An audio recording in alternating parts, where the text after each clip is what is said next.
Honorable members, the prayer.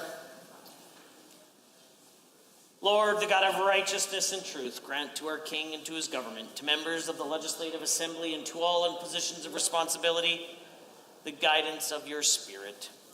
May they never lead the province wrongly through love of power, desire to please, or unworthy ideas, but laying aside all private interest and prejudice, keep in mind their responsibility to seek to improve the condition of all.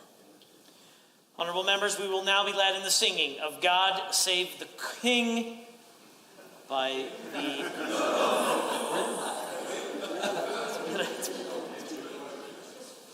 It's my last day. By the Honorable, the member for Chestermere Strathmore. God save our gracious King, long live our noble King. God save the King. Send him victorious,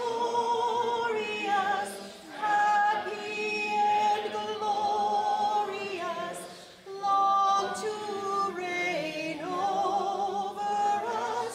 God save the King. Please be seated.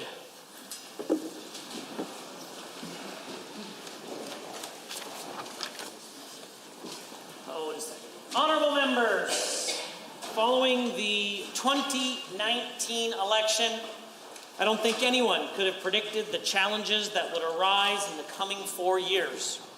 Through it all, the Legislative Assembly office staff helped to ensure parliamentary continuity as we faced so much uncertainty. We were just mere months into the 30th legislature, and the Legislative Assembly staff leapt to action and stood the test of time. The LAO staff remained agile and resilient to ensure the Assembly and its committees could continue to operate safely and the business of Parliament could continue. During this time, the LAO also launched multi-year enterprise resource systems to enhance and modernize human resource, payroll, finance, and IT systems throughout the organization. Staff work hard to improve access to a new mobile-friendly website, virtual tours, online education programming, video, social media, and broadcasting. Last year, the LAO expanded upon a 2021 pilot project to incorporate American Sign Language, or ASL, into the broadcast of our daily routine. Members, it's my absolute pleasure to serve as the Speaker of the Legislative Assembly of Alberta and as the head of the Legislative Assembly office. And it is the work and the dedication of these knowledgeable professionals that make the LAO an absolutely outstanding and incredible organization. And this year, we did that as we marked its 40th anniversary. Today, joining us in the gallery, there are close to 30 members of the Legislative Assembly office team that so rarely join us here in the Assembly because they are busy about the work of the people. But I invite them to rise and receive the thank you from the members.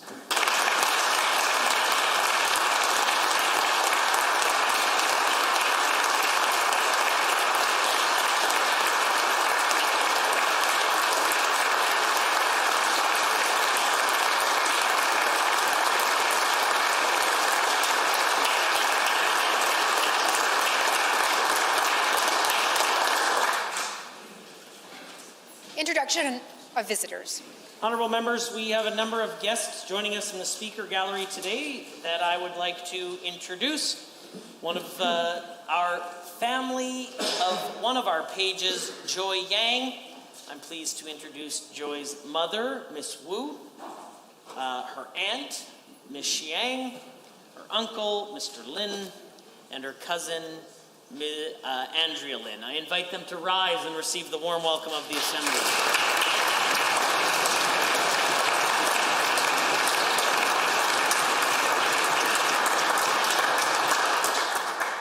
Also joining us today are three members of the Speaker's office team.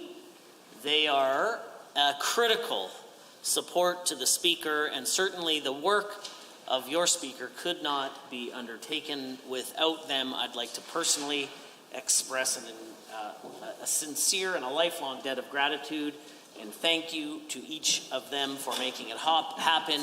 Ms. Erin Camponi, Mr. Asante Dominguez-Loez, and Ms. Katja Ooshouse.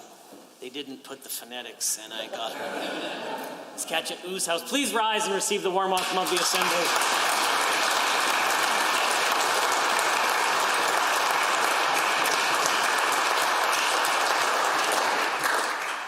The Honourable Member for Leduc-Beaumont has an introduction. Go ahead. Thank you, Mr. Speaker. And since this will be my last introduction in this Assembly, I thought I would make it for the most important person to me. My wife, Laura, is joining us up in the gallery. For the last 15 years, I've worked a lot of shift work with the Edmonton Police Service, and in this term, a lot of hours away and a lot of late nights, and she's been incredibly strong and supportive of me throughout my career. And I'll be spending a lot more time at home in the next few weeks, which I'm sure she will grow tired of shortly. But for now, please rise and receive the warm welcome of the Assembly.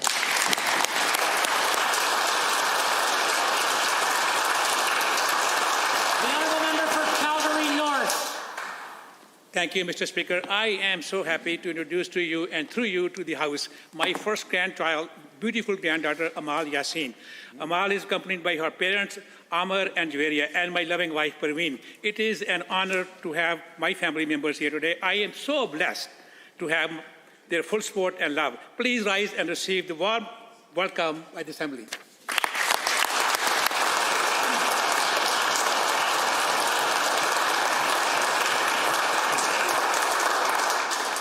The Honourable Member, the Minister of Seniors, Community and Social Services, the Member for Calgary-Klein. Thank you, Mr. Speaker. I'm honoured today to be able to introduce to you and through you my daughters, Alexis and Elizabeth Nixon.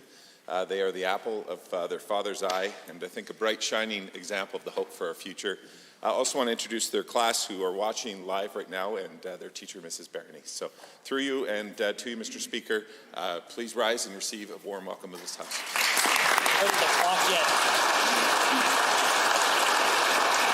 The Honourable Member for Spruce Stony Plain has a school group. Yes, thank you very much, Mr. Speaker. Very happy to rise today and introduce to you and through you the fantastic grade 6 class from High Park School in Stony Plain, along with their incredible teachers. I had the pleasure of meeting with them and this group earlier, Mr. Speaker, and they asked some great questions, and I know that they're fantastic representatives of the town of Stony Plain. So students, please rise and accept the warm welcome of the Assembly.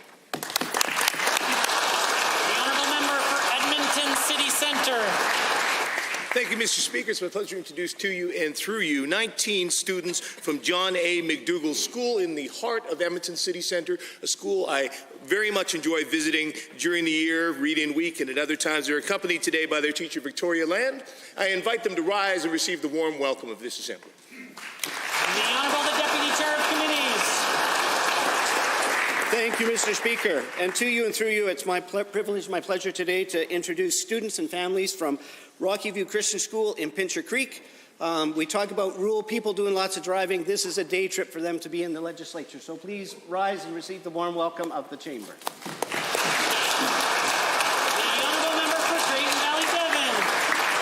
Thank you, Mr. Speaker. I would like to introduce to you and through you to the members of the Assembly two very important people in my life. It is a high calling to be a pastor, and I am so grateful that these gentlemen have faithfully ministered to me and my family.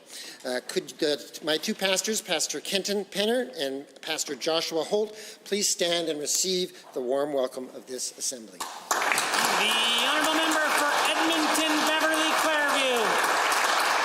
Thank you, Mr. Speaker. It's a privilege to rise and introduce to you through to all members of the Assembly, Scott Creighton, Artem Litviak, Olga Litviak, and Natalie Litviak. These guests organized a petition that I'm going to present on behalf of the member for Edmonton Mill Woods today, calling on the Legislative Assembly to express support for the people of Ukraine and oppose the Russian occupation. I ask them now to rise and receive the traditional warm welcome of the Assembly. The Honourable Member for Chestermere Strathmore. Mr. Speaker, Speaker, I'm honored to rise and introduce the Moore family, Leanne and her husband David, as well as their children Olivia, Emily, and Samantha. And I'd like to recognize Olivia specifically and commend her for her bravery and resilience that she shows every day.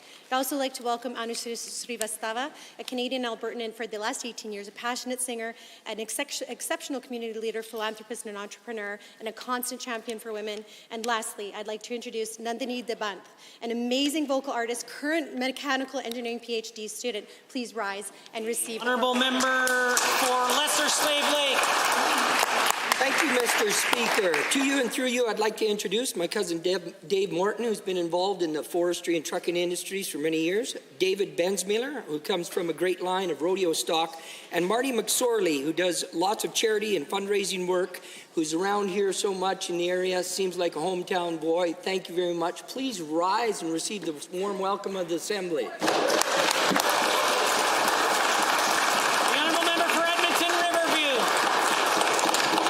Thank you, Mr. Speaker. It's my privilege to introduce to you and through you to all members of this Assembly, Terry Gibson and Phil Rosenswine. Terry is the founder of Condo Owners Forum and Phil the treasurer, and they join us today to witness the tabling of their petitions containing signatures of over 1,000 condo owners. I ask them now to rise and receive the traditional warm welcome of the Assembly. The Honourable the Minister of Justice. Well, thank you, Mr. Speaker. It's my honor to introduce to you and through you to the Assembly, Mr. Patrick M. Haney. I ask that he rise. He's in the members' gallery right now as he receives the warm welcome of the Assembly. The Honourable the Minister of Forestry, Parks and Tourism. Thank you very much, Mr. Speaker. I'd like to introduce to you and through you to all members of the Assembly the following individuals from the Ministry of Forestry, Parks and Tourism. Please rise as I say your name. Samantha Stanke, Press Secretary; Claire Taves, Arts Coordinator; Pam Davidson, Ministerial Assistant and Senator-elect; and Shannon Fowler, Scheduler. So please rise and receive the warm welcome of the Assembly.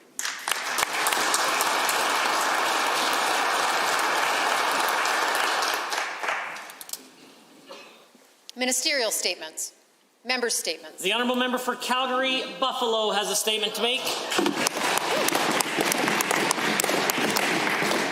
The Canada Pension Plan is a pension my parents relied on in part to make up their income into the retirement years. Albertans trust their Canada Pension Plan. It's been around since the 1960s. And Albertans are telling us loud and clear they do not want their CPP touched.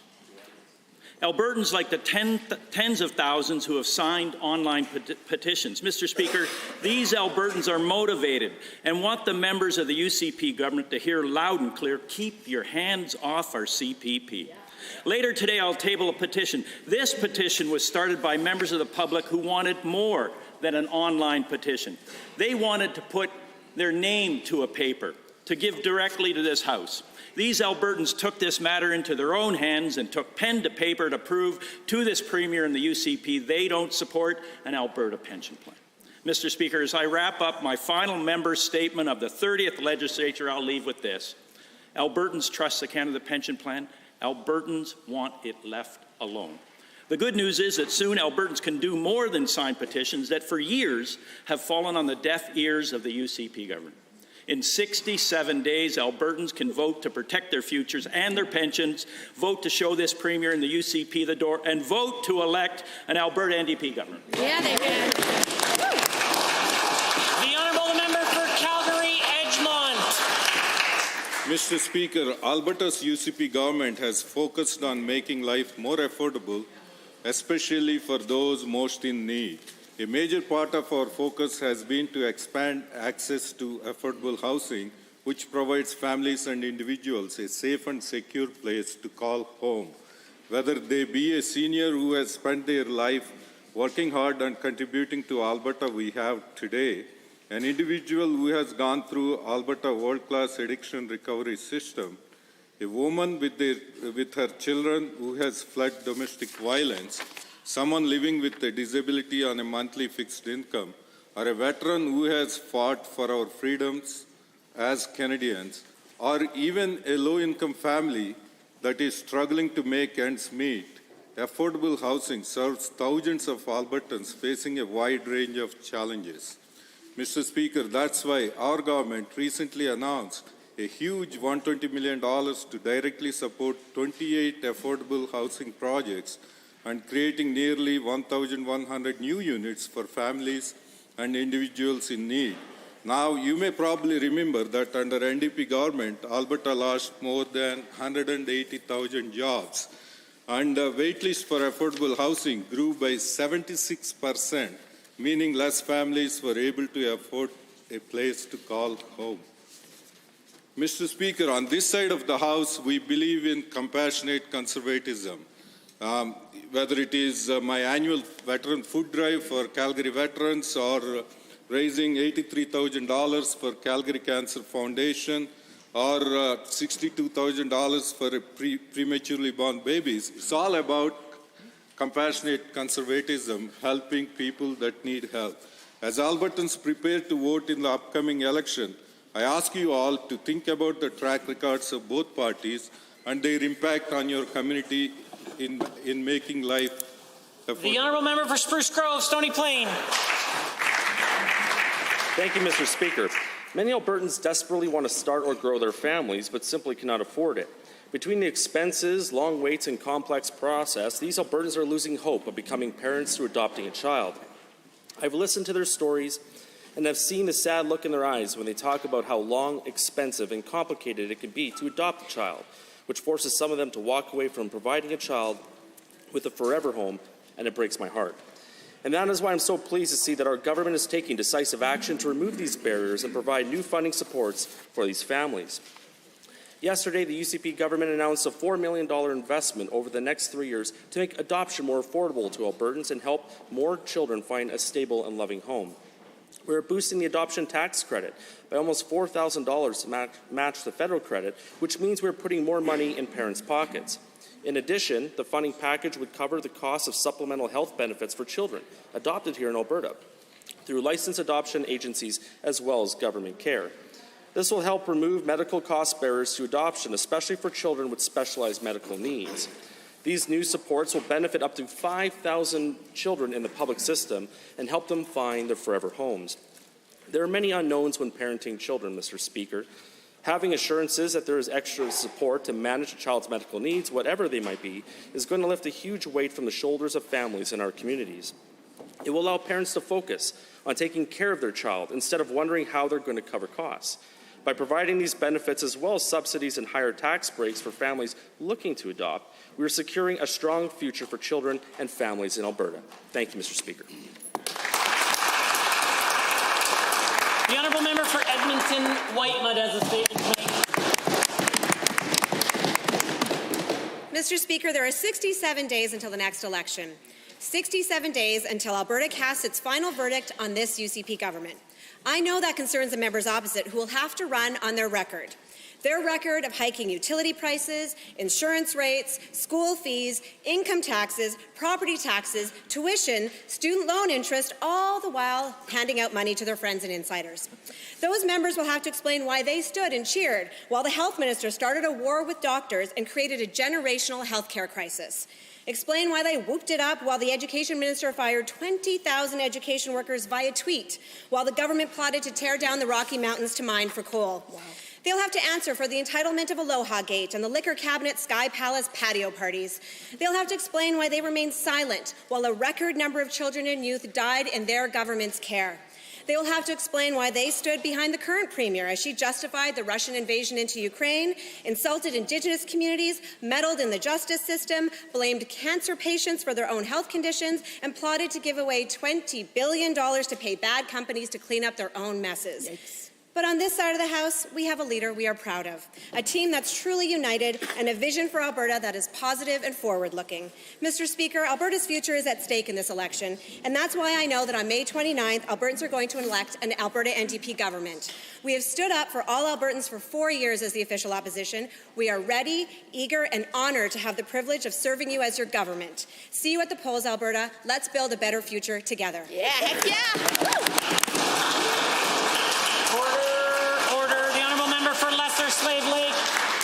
Mr. Speaker, it has been a privilege to serve with fellow Albertans who have worked hard and struggled to see a better tomorrow for our amazing province. It's not the naysayers who count or the people who point out how the strong stumble or who do the deeds could have done them better. The credit belongs to the people who are actually in the arena, whose faces are marred by dust, sweat, and blood, who at best know the triumph of high achievement, and at worst, if they fail, at least fails while daring greatly, so that their place shall never be with those cold and timid souls who neither know victory nor defeat. Being from the north, I would like to pay tribute to all the past and present forestry workers and some great Alberta forestry families like the Buchanans, Bissells, and Vanderwells. In 1939, Julian Benson married my Aunt Margaret Rain, and they had 3 children, Marge, Joan, and Jerry. They started a thriving sawmilling and logging business and had over 100 men and women working for them near McKay, Alberta. Unfortunately, in 1949, Julian, who was 39, got killed in a sawmilling accident. The people who worked for him had great admiration and respect and wrote this.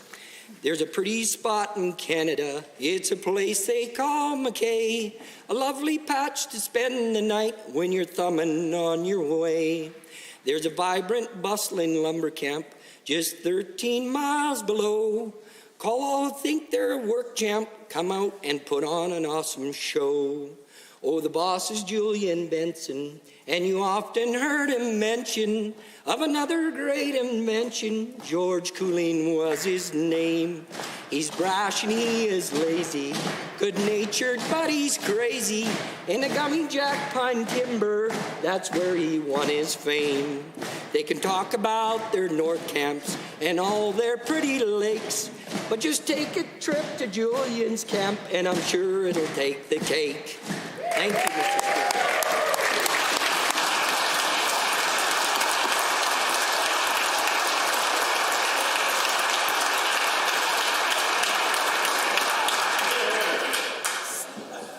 Is there no rules in this place? Pure anarchy when song breaks out. Unfortunately, if the honourable member for Edmonton Glenora will just take a seat for a brief moment. Prior to moving to oral question period, I would just like to take another brief opportunity and invite all retiring pages to join me here at the dais. As honourable members will be aware, at the end of every session, and not that I would ever presuppose a decision of the Assembly, and who knows what the future holds, but I do know that the session will come to an end here in the next little while, and I would hate to miss the opportunity to thank the retiring pages. They've prepared a letter for all members of the Assembly through me, and it goes as follows. Dear Mr. Speaker, as the end of this session approaches, many of us pages will be moving on from the page program. We, the retiring pages, would like to express our gratitude for the incredible opportunity to serve the Legislative Assembly and participate in Alberta's democratic process. We would like to extend a special thanks to Caitlin Church and all the staff at the Sergeant-at-Arms office for their support and excellent work they do in overseeing the program. To the Bills and Journaling clerks in 315, whose procedural knowledge is critical to our duties, to the members of the Legislative Assembly Security Service, whose humor and stories make the time pass quickly, to the members for their dedication in serving their constituents, and finally to the table officers and the Speaker for their dedication in facilitating democracy in our province and for their leadership within the Chamber. Finally, we'd like to express our gratitude for the opportunity to work alongside our fellow pages. The friendships we've made in the program will last a lifetime, and we are forever grateful for the opportunity to work on such a dynamic and outstanding team. We will miss all working as pages. Yours sincerely, the retiring pages, Ayla, Sophie, Allison, Amelia, Angelina, George, Joy, Laura, and William. And on behalf of all members of the Assembly, let me say a very special thank you to each and every one of you for everything that you do. There's a more than likely chance that in a few years you'll have most of our jobs. Thank you so very much. Honourable members, the retiring pages.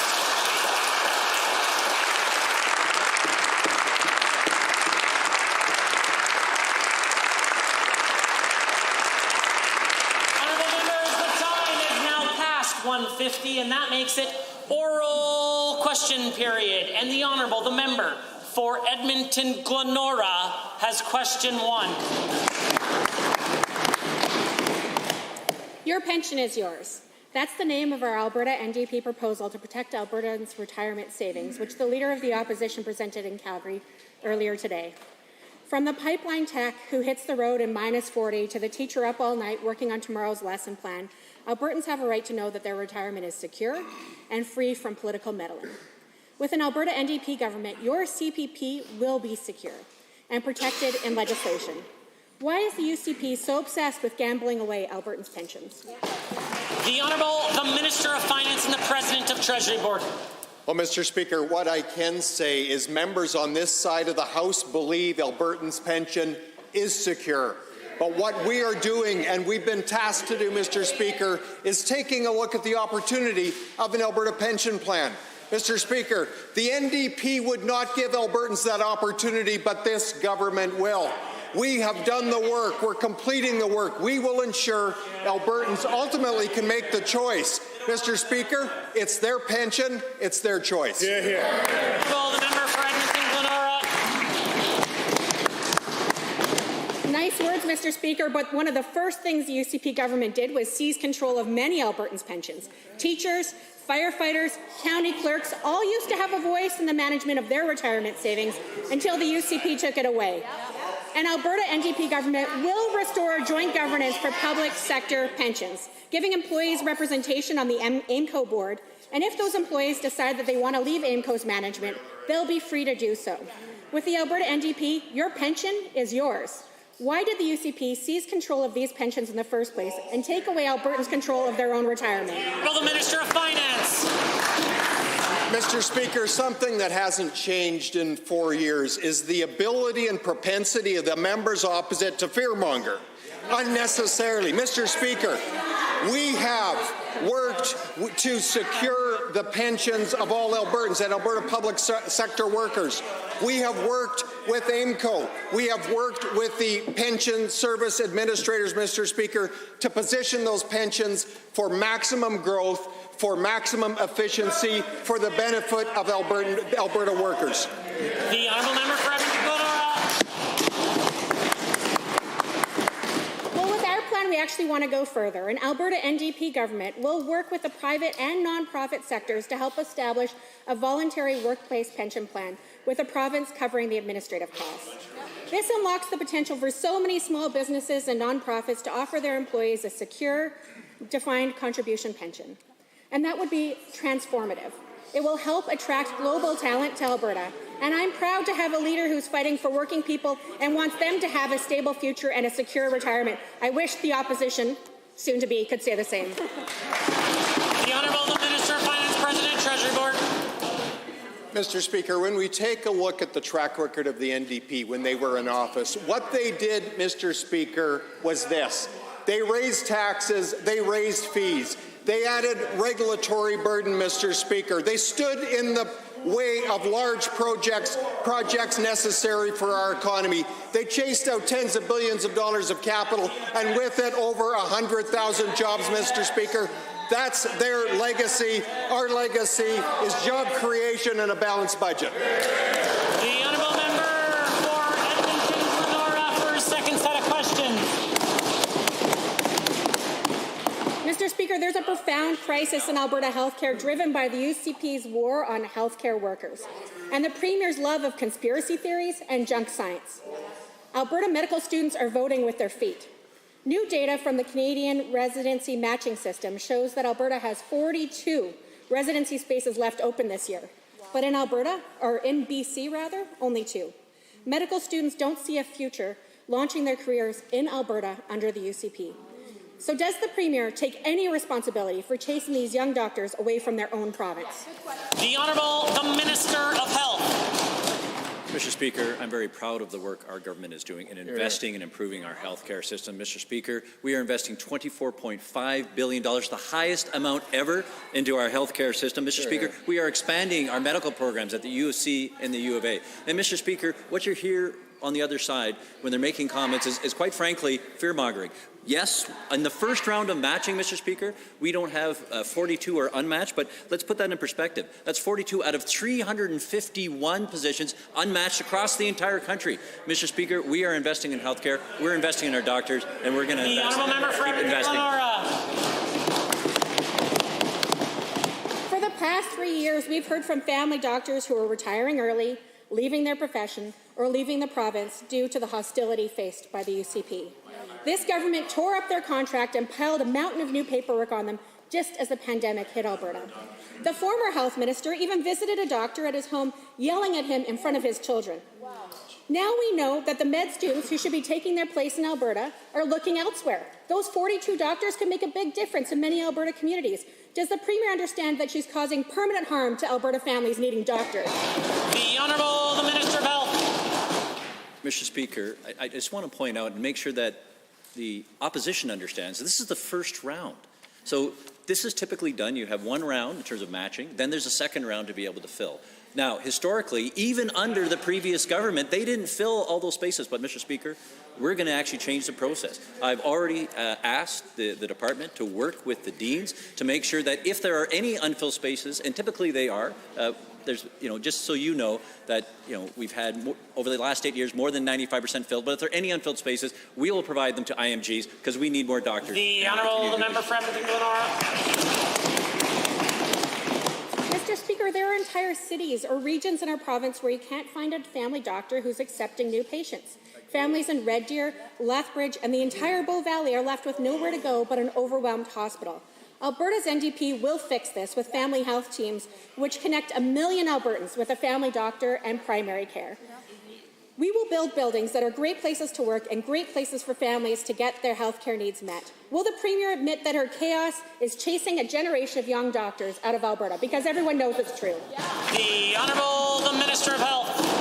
Mr. Speaker, I'm proud of the work that our government is doing and will continue to do in bringing more doctors into this province. Mr. Speaker, we have more doctors than there has ever been in this province. And actually, Mr. Speaker, if we compare 2022 as of December 31st to 2021, 254 more doctors into the province to be able to expand services for Albertans. Now, we appreciate there are challenges. We still need more doctors, and that's why I'm very pleased in places like Lethbridge that we're leveraging our international medical graduates. 17 more doctors have signed on over the next 10 months. They're going to continue to do the work, and we're not going to stop until everyone can get access. The order, the Honourable Member for Edmonton Manning and the Opposition Deputy House Leader.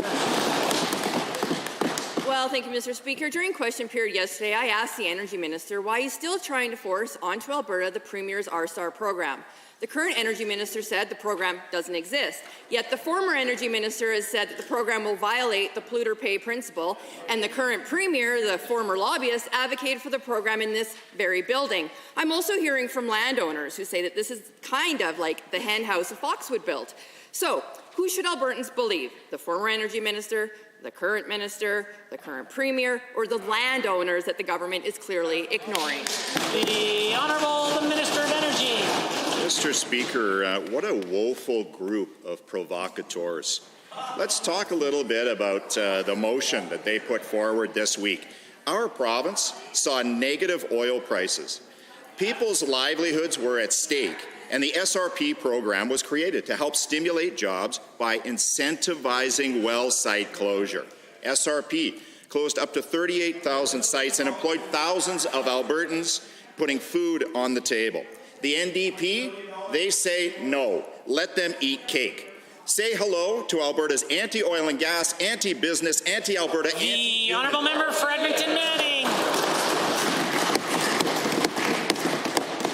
Well, Mr. Speaker, our record is 1 pipeline UCP, 0 pipelines.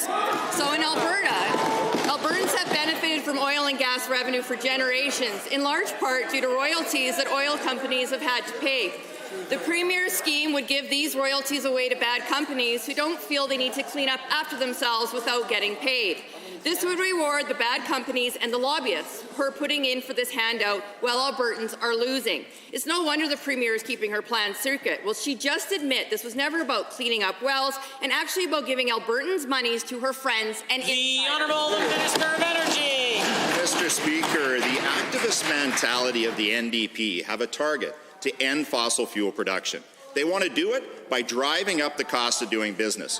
raising the carbon tax to $170 and beyond, introducing windfall taxes, introducing corporate taxes, higher electricity costs, red tape, and confiscating land to curtail development. By doing so, Mr. Speaker, the NDP want to make life more expensive for everyone. On this side of the House, we are focused on prosperity and making life more affordable for Alberta families. The honourable member for Edmonton Manning.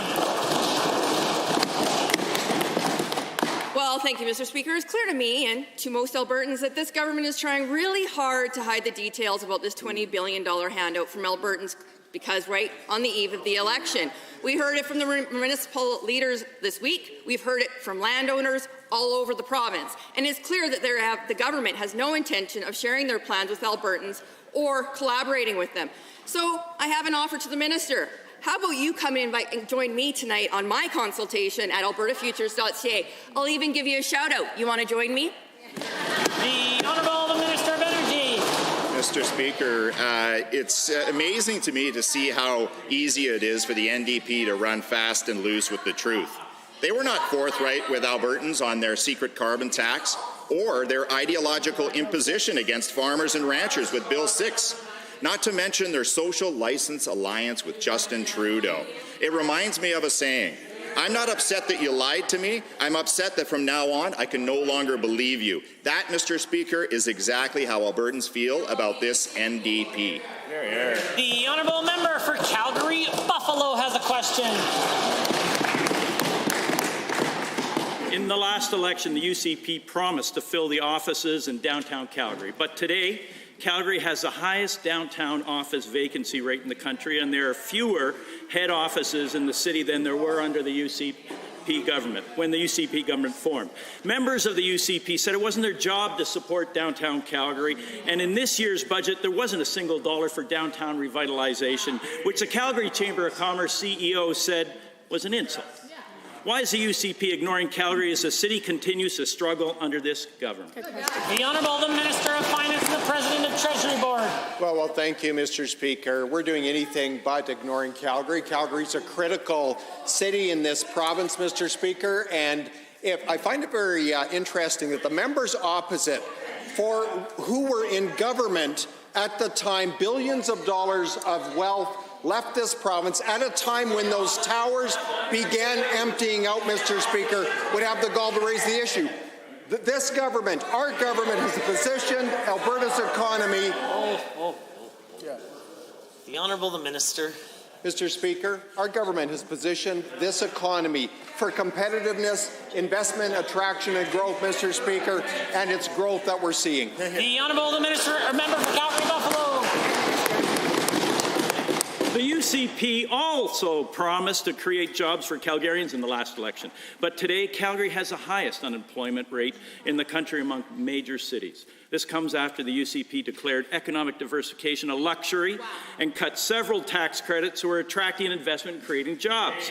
They also delayed vital projects like the Green Line that would have created 20,000 jobs, support economic growth, and reduce CO2 emissions. Why has the UCP spent the last 4 years holding Calgary back? The Honourable the Minister of Finance. Well, thank you, Mr. Speaker. Well, the NDP chased out investment and jobs. This government is investing in Calgary, Mr. Speaker, which is resulting in job creation. We've invested hundreds of millions of dollars in critical... Listen, you could run again if you wanted the job. Minister of Finance. Mr. Speaker, we've invested hundreds of millions of dollars in critical infrastructure in Calgary, Mr. Speaker, but moreover, we've created an investment climate where we're seeing real, true, sustainable economic diversification. The tech sector is leading the nation in growth, Mr. Speaker. Financial services are exploding. Film and television, manufacturing, I could go on. The Honourable Member for Calgary Buffalo. The UCP claims there is no business case to convert empty spaces in downtown Calgary, but their own report says investment and office conversion is required to revitalize the city's core. Meanwhile, the business community is asking for tax credits to be restored in order to attract investment and jobs. The Premier actually promised to do this and then broke her promise.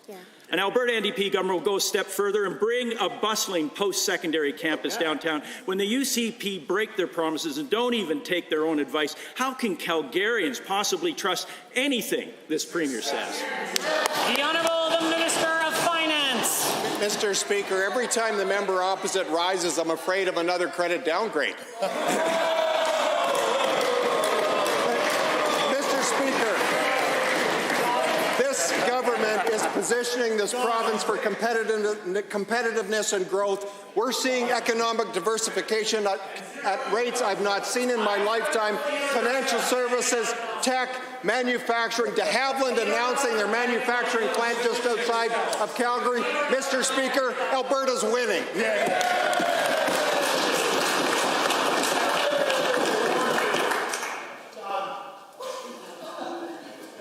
Member for Calgary, Fish Creek. Thank you, Mr. Speaker. Alberta's UCP government has been hard at work cleaning up the mess of the NDP following their misdirected term of office. This has required improved fiscal management, investment attraction versus divestment, and enhanced support of the broader interests of Albertans.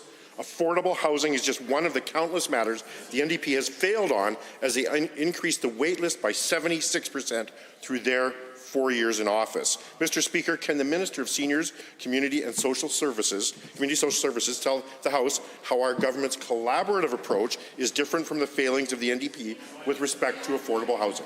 The Honourable the Minister of Seniors, Community and Social Services. Thank you, Mr. Speaker, and thank you to the member from Fish Creek for his hard work over the last 8 years.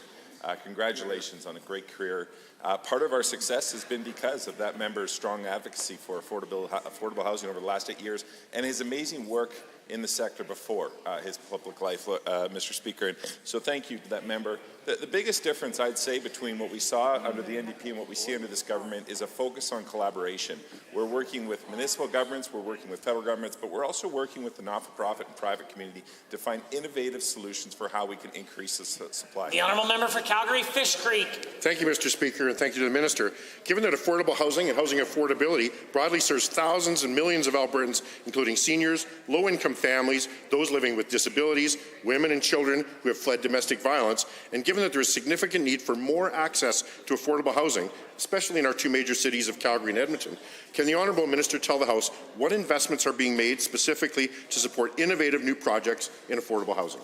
The Honourable Minister of Seniors, Community and Social Services. Thank you, Mr. Speaker, and again to the member for the question. Through the innovative collaborative programs that we're taking initiatives to work alongside not-for-profits that work in these sectors, that understand the clients. And so by working alongside not-for-profits, we're able to build innovative programs, and that's led to success. Mr. Speaker, just in the last month, we've announced almost 1,100 new units of affordable housing. And over the period of this government, we have built over 2,500 new units of affordable housing. That's because of those strong collaborative initiatives. That means more women who are fleeing domestic violence are going to have a place to stay. More people exiting homelessness are going to have a place to stay. More people. Thank you, Mr. The Honourable Member. Thank you, Mr. Speaker, and again to the Minister for his answer. Given that Alberta's UCP government is committed to making life more affordable in Alberta, ensuring that those most in need, as mentioned, are able to access the supports they need, but given that the previous NDP government is actually the one that made life more expensive as they conspired with their Liberal friends in Ottawa to implement a damaging carbon tax, meaning more and more people are now in need of affordable housing and housing supports. To the Honourable Minister, how is Budget 2023 securing a bright future for the many vulnerable and hardworking Albertans that rely on affordable housing? The Honourable Minister. Thank you, Mr. Speaker. Unlike the previous government, we're actually building housing. In the Budget 2023, we've invested $1 billion towards improving existing buildings, to funding operations, as well as building new housing. Again, 1,100 units announced just in the last month. So our Stronger Foundations plan, which the good member had a great role in developing, is going to be investing in building out 25,000 additional units of housing over the next 10 years so that more Albertans have a place to call home. Again, thank you to that member for his long advocacy, and I look forward to working him long into the future. The Honourable Member for Edmonton Riverview has a question to ask. Mr. Speaker. Speaker. I'm honoured to be joined today by condo owners who represent a large portion of the population that has been overlooked by this government's supposed affordability measures. The Minister for Affordability and Utilities has said that his department is working on changes that will allow more people in sub-metered and single-metered multi-family homes to apply for electricity rebates available to other Albertans. Minister, when will rebates for condo owners be available, and will it be prior to the election? The Honourable the Minister of Affordability and Utilities. Thank you, Mr. Speaker. And of course, we want as many Albertans to benefit from our affordability program as possible. That includes our electricity rebates, which are providing up to $500 to 1.9 million farms, small businesses, and homes across Alberta. When it comes to Albertans living in units behind a sub or single meter, there are technical challenges that my department is working to overcome. And we also want to ensure that these payments are non-taxable and that they wouldn't jeopardize the non-profit status of these condo associations. Thank you very much. The Honourable Member for Edmonton Riverview.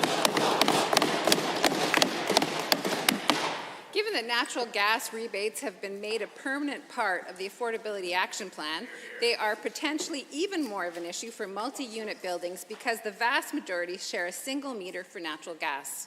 Given that currently the same Albertans are not eligible for the natural gas rebates because the caps put on the program only allow individual homes, small businesses, and small apartments to qualify, why hasn't the UCP government removed this cap so that residents in all residential multi-family buildings qualify for the natural gas rebate? Good question. The Honourable the Minister of Affordability and Utilities. I'd like to thank the COF and the members opposite for their advocacy on this issue. This is the member opposite did a good job outlining some of the challenges of getting these rebates to those Albertans as we transition the program from what was a temporary price protection program to a permanent feature of Alberta, where Albertans will benefit from an owned resource and be protected from natural gas spikes as seen around the world. As we make that transition, we're looking at this situation, trying to find options, ways to get those rebates to all Albertans. Thank you. The Honourable Member. Given that after this government failed these Albertans with their so-called affordability supports, and given that we are approaching an election with the UCP having failed to address their concerns, why should the hard-working people in Alberta who have been consistently overlooked and ignored by this UCP government for 4 years expect anything new from the UCP? Will the Minister apologize for failing these Albertans for so long? Booyah. Oh, the Minister. Thank you, Mr. Speaker, and to the member for her question. We are, of course, looking at options to expand these rebates to more Albertans, but we also have a number of other supports, our affordability payments, which are going to virtually all seniors in this province 65 and up, the vast majority of households with families with dependent children under 18, and to Albertans on core support programs. $600 over 6 months. We've removed the fuel tax, saving everybody on every litre at the pump. And perhaps our greatest affordability measure is every day we keep the socialists out of government. The Honourable Member for Calgary, Boular-McCall. Yesterday, Stats Canada reported that hate-motivated crimes are on rise in Canada and Alberta. Police reported stats showed that nationally there was a 27% increase in 2021, following a 35% increase in 2020. In Alberta, the number of hate-motivated crimes against religious groups tripled to 91 incidents in 2021. No Albertan should ever have to feel unsafe in their communities, and these numbers show that action must be taken. Why has the UCP failed to step up? The Honourable the Minister of... I'm having a hard time deciding. The Honourable the Minister of Labour, Immigration, Multiculturalism. Thank you, Mr. Speaker, and thank you to the Honourable Member for that question. I have read this report, and I share the concern across the country in the rise of hate-based crimes, and that's why it's important to point out the historical groundbreaking work that the Government of Alberta has done in terms of engagement with the community and actually putting steps in place to make sure that we are drafting anti-racism legislation and putting more protections in place for cultural communities. Good work. The Honourable the Member for Calgary, Boular-McCall. Given that the work government did is not working, and given that sadly 2021 saw the total number of reported hate crimes in Alberta increase to over 300, and given that one step that could have helped address instances of racism is the collection of race-based data, that something our caucus proposed, but the UCP even refused to debate it. Does the minister regret the UCP's refusal to support the collection of race-based data that would help in fighting racism across this province. The Honourable Minister of Trade, Immigration and Multiculturalism. Mr. Speaker, I'm proud to say again that we have undertaken historical and groundbreaking work on the anti-racism file. We've done tremendous work in terms of multicultural engagement all across the province, and that includes a collection of data. And it's important to do this engagement before you put any legislation in place. So the Anti-Racism Advisory Council has also been instrumental in advising us, and we have done tremendous engagement, and that engagement will continue. The member for Calgary-Buller-McCall. Given that on her first day in office, the Premier dismissed the discrimination experienced by so many different racialized Albertans and has refused to apologize yet, and given that our caucus conducted extensive consultations with racialized Albertans to create recommendations how to end racism, and given that with the information showing that instances of hate crimes are on the rise in Alberta, we need to work together to ensure that we finally end racism in Alberta. Will the Premier take this last chance to formally apologize for her deeply insulting comments and inaction?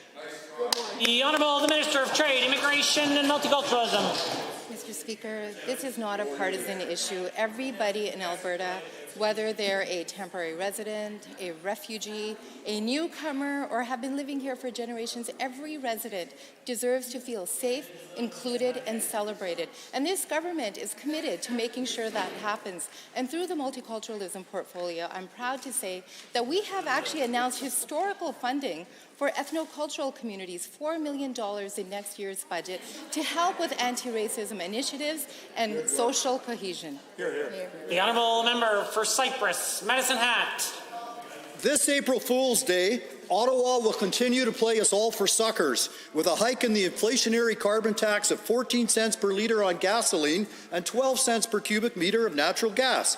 Given that this tax unfairly burdens rural residents who need to drive for work, for healthcare, for education and for recreation, and given that this tax directly hammers families and those on fixed incomes, and given that this tax unfairly targets Alberta and Western Canadian primary sector industries, to the Premier, please tell us when you're going to start fighting for a fair deal for Alberta families. The Honourable Minister of Finance, the President of Treasury Board. Well, thank you, Mr. Speaker, and I appreciate the member opposite and his propensity to stand up for Albertans and stand against Ottawa.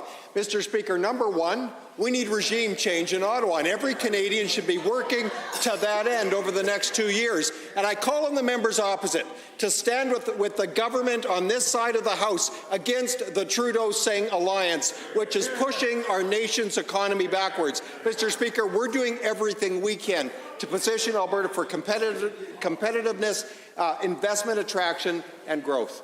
The Honourable Member for Cypress, Medicine Hat. Mr. Speaker, that's interesting, considering that this government will also be increasing its provincial carbon tax by $15 per tonne on April 1st. Given that on December 15th, this government approved an order in council to tie the provincial industrial carbon tax to the federal carbon tax pricing schedule, and given that the federal government plans to triple its carbon tax by 2030, and given that the Minister of Energy has publicly stated, and I quote, "This is good news for the province," can the Premier please explain why are federal carbon taxes devastating, but provincial carbon taxes wonderful? The Honourable Minister of Finance. Well, Mr. Speaker, we've had a carbon levy on heavy industrial remitters for years, for a long, long time. We've worked with the industry on that levy. The funds raised in that levy largely go towards technology improvements. But, Mr. Speaker, I want to be clear. We stand against the federal government's carbon tax. We took the federal government to court over that carbon tax. We've opposed the members opposite, Mr. Speaker, when they brought in that carbon tax, and we will stand up for Albertans' interests. The Honourable Member for Cypress, Medicine Hat. Mr. Speaker, there is an old saying, there is only one taxpayer. And given that provincial carbon taxes on industrial emitters are passed on to consumers just like all other forms of corporate taxation, and given that the bottom lines of family budgets do not differentiate between provincial or federal taxes, and given that rapid inflation means every dollar taken from Albertans' wallets hurts now more than ever, will the Premier please explain to us why she believes this is a good time to hike the provincial carbon tax? The Honourable Minister of Finance. Mr. Speaker, low taxes are important. And in Budget 23, Mr. Speaker, through financial discipline and fiscal discipline, we've been able to keep Alberta's taxes the lowest in the country. In fact, Mr. Speaker, the next lowest tax jurisdiction, which is Ontario, if we applied their structure over Alberta, we would be collecting $20 billion more. Mr. Speaker, Albertans have a $20 billion tax advantage compared to any province in the country. We're going to keep it that way. The order, the honourable member for Edmonton Ellerslie. Mr. Speaker, AHS has just announced the closure of Ponoka's emergency department. Albertans need access to health care, and every day the UCP pushes Alberta's healthcare system further and further into crisis. It is unacceptable and I'm tired of waiting to see which community in our province will be harmed next by the UCP's healthcare crisis. These UCP hospital closures put Albertans' lives at risk. So will the minister stand here today and explain to the people of Ponoka how long they should expect to go without emergency healthcare services?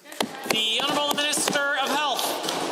Well, thank you to the honourable member for the question. And Mr. Speaker, as the honourable member knows, is that there are challenges that we're seeing here in Alberta and quite frankly across the entire country with staff to be able to make sure that we maintain the services, particularly in rural areas. Mr. Speaker, I had the opportunity to tour the province, rural areas, and speak with municipalities and speak with AHS employees, and we are making change. Part of our change is investing in a health workforce strategy so we get more people, and we're doing that across the entire province. Additional seats for doctors, for nurses, and other allied health professionals, and we'll keep the honourable member for Edmonton Ellerslie.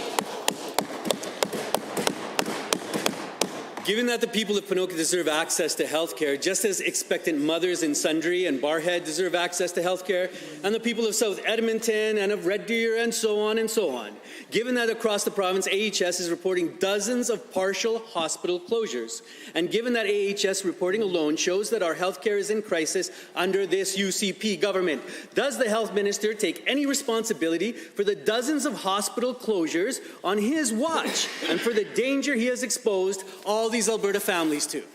The Honourable the Minister of Health. Mr. Speaker, we know this is an issue, and we are working to address it. Mr. Speaker, part of our health human workforce strategy is to train people in rural areas. A great example is in Wainwright with the U of C setting up a program where nurses apply to the program, do the initial part of it online, and then work at the Wainwright Hospital for on-the-job training. Mr. Speaker, we are going to be expanding that program out. In addition, we are working very hard with to attract and retain internationally trained nurses, internationally trained doctors. Mr. Speaker, we know this is a problem, and we're working. The honourable member.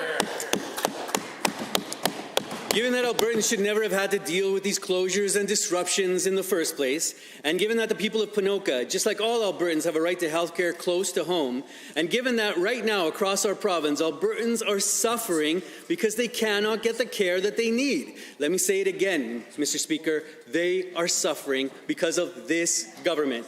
Will the minister stand here today and apologize to all the people and their families who have faced hardship and anxiety as a direct result of this government's damage to Alberta's health care?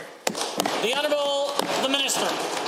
Mr. Speaker, we are fully aware of the challenges that are being faced in rural Alberta. We hear that every day, and I'm very pleased I was able to speak with members of the RMA earlier this week, talk about all of the things that we're doing as a government to ensure that we can rebuild the services in rural Alberta. Mr. Speaker, this is not a new problem. This problem existed pre-COVID, actually even prior to this government. But Mr. Speaker, we are taking action to fix it. We have a healthcare workforce strategy to get more people into rural Alberta, and we'll keep getting till it's done. The Honourable the Member for St. Albert. Mr. Speaker, it was 3 years ago when the Appeals Secretariat received a complaint from Bill Day, who was mistreated during his wife's appeal. Bill has a hearing loss, and AISH, an agency that works with disabled people, failed to provide him with the necessary accommodation for the appeal hearing. It's been nearly a year since the Ombudsman report, and the report listed 5 recommendations to address the lack of accommodation. A year has passed, and not one of these recommendations has been met. So to the Minister, will you please tell Bill and his wife and all of us here why this government has failed to fix the problem in 1 year? The Honourable the Minister of Seniors, Community and Social Services. Thank you, Mr. Speaker, and thank you to the member for the question. Obviously, having a good appeal process to make sure that there's checks and balances in the system is very important, something that I am taking very seriously, and hope to have a better update for you soon. Thank you, Mr. Speaker. The honourable member for St. Albert. Given that is not good enough, given that the previous minister said the recommendations were reasonable and they would get to work on them right away, but the UCP have failed to act, and given that the government has treated AISH recipients so poorly over the last 4 years, I can't say that I'm shocked that this happened at an appeal. Will the minister stand here today and apologize to AISH recipients and their families who advocate alongside them for the mistreatment they have been forced to endure during appeal hearings? That's just unfathomable. The Honourable Minister of Seniors, Community and Social Services. Thank you, Mr. Speaker. All of the recommendations have been accepted and been actioned, so we are moving forward to make sure that we have a good appeal process. This is something we are taking very seriously. But, Mr. Speaker, we're also taking very seriously making sure that there's care for people with disabilities in our community. It's why we indexed AISH. It's why we've added our affordability payments. It's why we've focused on building inclusive housing for individuals across this province. Mr. Speaker, we care about individuals with disabilities, and we're taking real action to improve lives for our Albertans. Thank you. The Honourable Member for St. Albert. Given during budget estimates, I asked this minister how the government was addressing the problem, and all he could say was, and I quote, this was from the ADM, making sure that staff are aware of the problem.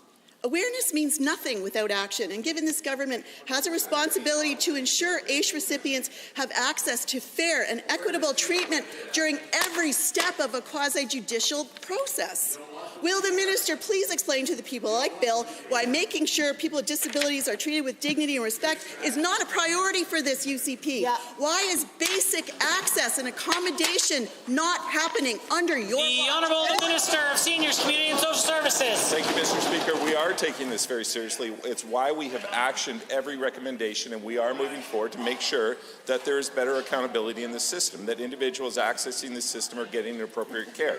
I'm going to continue to keep my thumb on this and make sure that Albertans with disabilities that are going through the appeal process are getting adequate access to supports through that system, Mr. Speaker. We're taking this very seriously. This is very important to me, and I thank the member for the question. Mr. Speaker. The Honourable Member for West Yellowhead has a question to ask. Mr. Speaker, premiers across Canada are calling on Ottawa to reform the bail system, a call that Ottawa has been refusing to take any action on. The leniency of the current federal catch and release protocols are making Alberta's communities unsafe. I'm personally appalled that our NDP opposition has refused to speak up to their bosses Trudeau and Singh in Ottawa on behalf of Albertans about this issue. So, Mr. Speaker, can the minister tell the House how we plan to make our rural communities safer and what programs we will implement to help offset the dangers of the federal bail system? The Honourable Minister of Justice. Well, thank you very much, Mr. Speaker. And first of all, our government takes the safety and well-being of Albertans seriously. Albertans deserve to feel safe and secure in their communities no matter where they choose to call home.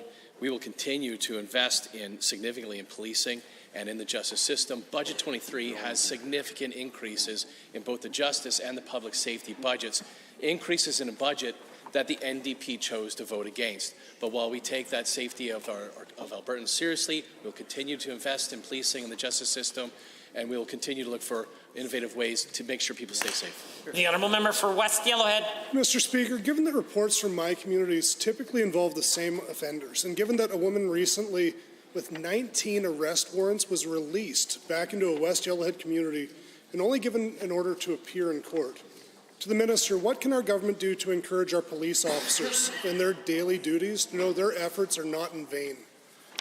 Minister of Justice. Well, the difficulty, Mr. Speaker, is that the federal government has the purview in whether you committed a crime, how long your sentence is going to be, and whether you get bail.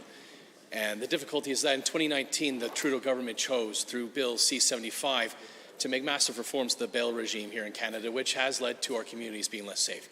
And it's not just Alberta saying that, it is every province and every territory bringing that to the table and demanding that the federal government take this seriously and have serious and significant bail reforms that are going to be focused on keeping our communities safe. That's what we're advocating for as a province and what we hope to continue to advocate for. The Honourable Member for West Yellowhead.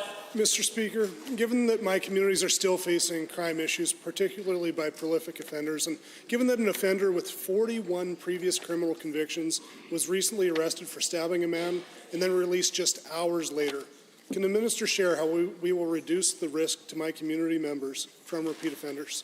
The minister. Well, thank you, Mr. Speaker, and to the member for the question. And as we continue to invest in the justice system, making it more efficient, investing in policing, we can't spend our way out of a problem that Justin Trudeau created with C-75.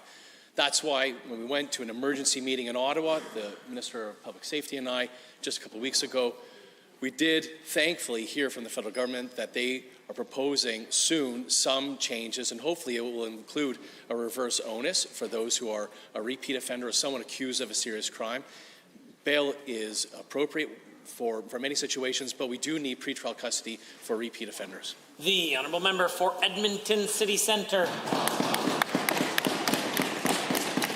Mr. Speaker, Edmonton's downtown needs help. Like my fellow residents here in the heart of our city, I've seen the deep impacts of the pandemic on our neighbours, local businesses and economy. And one thing that could help are the recommendations in the report from the government's Edmonton Metro Region Economic Recovery Working Group. 5 months ago, they delivered their report, but it's yet to be released. Perhaps it's because it recommended a tax credit for AI, matching grants for improvements, beautification, support for new housing, all things absent from Budget 2023. For the Minister of Jobs, Economy and Northern Development, when will they finally release this report? The Honourable the Minister of Finance, the President of Treasury Board. Well, thank you, Mr. Speaker. I appreciate the question by the member. It's been a hard couple of years for small businesses as a result of the pandemic. So many businesses, particularly in the hospitality and accommodation sectors, were really hard hit. And Mr. Speaker, that's why our government supported our businesses more than any, at degrees higher than any other province, Mr. Speaker. We recognize it didn't offset all the losses, but we knew that this government needed to underpin small businesses that were struggling. That's what we did, Mr. Speaker. The member for Edmonton City Centre.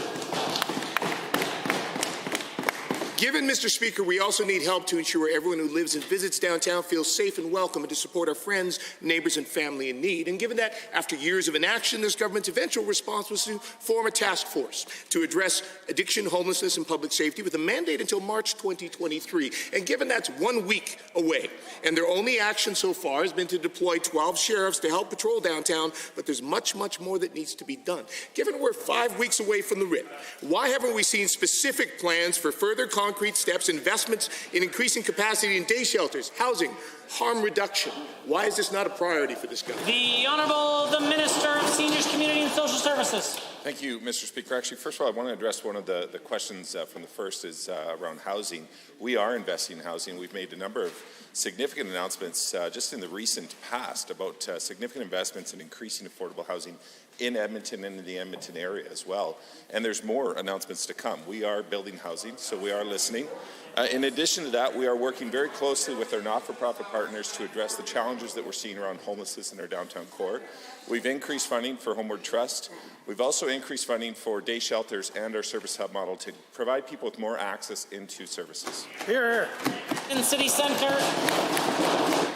Mr. Speaker, given it's clear this government is clueless about Edmonton's downtown, their Budget 2023 in fact failed to put forward any plan for revitalization of downtown in Edmonton or Calgary. Indeed, they can't even release the report from their working group. And given that this is after years of advocacy from businesses, community and city governments, and given that our caucus has released a full plan to renew vibrancy in downtown Calgary, and I'm proud to say we'll soon be releasing our plan for downtown Edmonton. Will the minister just admit it's going to take an Alberta NDP government to actually collaborate with communities, businesses, and municipal partners to invest in downtown vibrancy in Edmonton?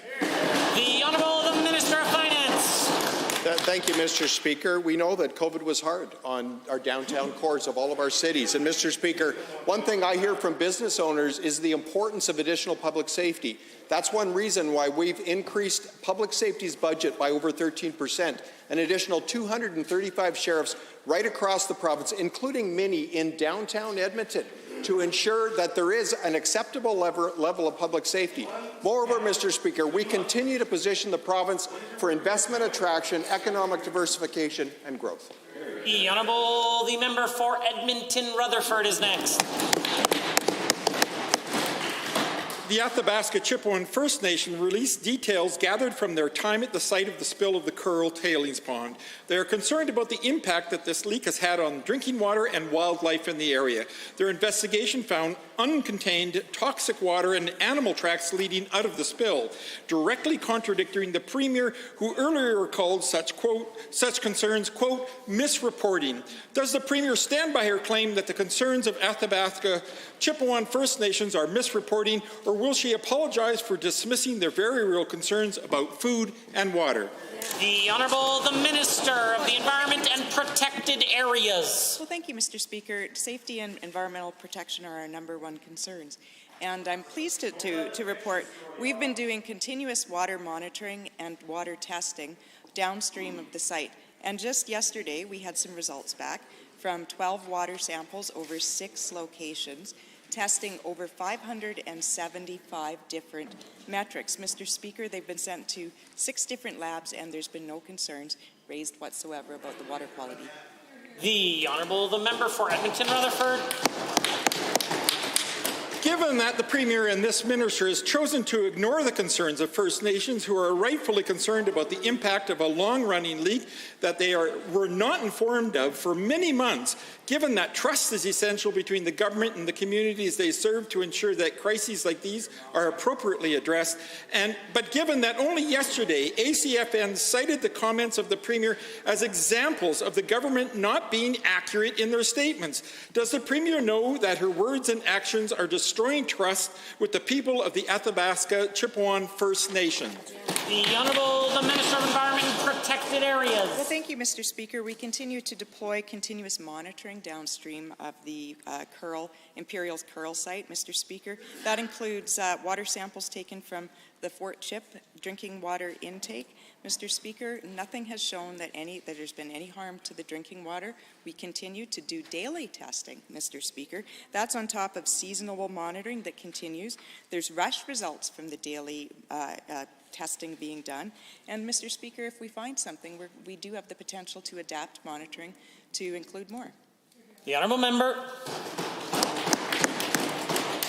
Given that the Office of the Privacy Commissioner has opened an investigation into this incident, and given that we owe it to the people of Alberta that this never happens again, and given that this Premier has lost the trust of the people, which will make the work of reconciliation more difficult, will the Premier stand and admit that the Curl incident is more than a communications mistake, but one that is impacting both the treaty rights and the safety of First Nations and Métis people? Minister, stand up, look directly at the people from the ACFN and tell them they're wrong again, and they will respond with the anger that they've been showing throughout the last 3 weeks. The Honourable Minister. Thank you, Mr. Speaker. We actually welcome the report and the investigation from the Commissioner. We see this as something we've asked for. We've said right from the beginning that we would like to take a step back, look at what the processes are around communications, understand if they were followed, and commit to improve them if there's changes that need to be made. We see that this will be an important insight into whether there should be some improvement in processes, Mr. Speaker. The Honourable the Member for Calgary Hayes has the call. Mr. Speaker, it has now been 10 years since the floods of 2013. There's a flood mitigation project under construction on the Elbow River, but not yet on the Bow. Currently, according to government's timeline, the potential start of a flood and drought mitigation on the Bow could be 10 more years away. Let's remember, this project will provide economic development for our First Nations neighbours. Since it's the job of the Minister of Environment to decide where the dam will be built, what's being done to speed up your work so that a site can be selected for flood and drought mitigation on the Bow? Good question. Good question. The Honourable the Minister of Environment and Protected Areas. Well, thank you, Mr. Speaker, and thank you to the member for this question. Mr. Speaker, we've been looking at 3 different on-stream reservoir options for new flood and drought storage to protect downtown Calgary and other communities along the Bow. Those 3 sites include a new reservoir located near Morley, an expansion of the Ghost Reservoir, and a new reservoir located between Ghost Reservoir and Bears Paw Dam. Also in the spring of 2021, we extended our modified operations agreement with TransAlta for another 5-year term. This will allow the government to modify operations at several facilities to help protect communities along the Bow River. The honourable member for Calgary Hayes. Okay, well, thank you, Mr. Speaker. I'm happy to hear that the minister talked about the flood mitigation agreements with the dams further upstream, and that is a good thing. But what if the 2013 happens again between now and when the dam gets built? What other measures can be put in place to protect southern Alberta and Calgary from further damage? The order. The Honourable the Minister of Transportation and Economic Corridors. Thank you very much, Mr. Speaker, and thank you to the member for this very important question. Flood mitigation for Calgary and communities in Alberta is very important, and that's why Budget 23 actually has $282 million over 3 years for the Springbank Dam. And just, Mr. Speaker, an update of the construction work that's there this week. There's about 20,000 cubic meters of concrete that's been placed at this dam. That's about 2,500 truckloads. Also, about 420,000 cubic meters of dirt work. That's about 32,000 truckloads, Mr. Speaker. And we're also working with the City of Calgary for the Glenmore Reservoir to expand about another 4,000 Olympic-sized. The honourable member for Calgary Hayes. Well, thank you, Mr. Speaker. And given that the Stoney Nakoda Nation has already passed a band council resolution. Order. A band council resolution has already been passed by the Stoney Nakodas, allowing Alberta Environment to do the work. And given the fact the elders and chiefs have even blessed the site of the future dam, which means our First Nations partners are doing their part. I would ask the Environment Minister, please tell the House how your minister will shorten the time until we can get an agreement with the Stoney people on where the dam will go. It matters to the Stoney people. It matters to everyone in southern Alberta.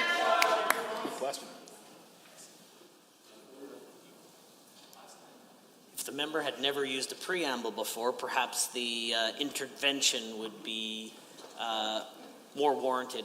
The Honourable the Minister. Well, thank you, Mr. Speaker, and I appreciate the member's advocacy and passion about this issue. As you know, Mr. Speaker, projects of this size with the added complexity of an on-stream reservoir require time for careful analysis and engagement and make sure we get this right and it's safe. We need to get this right.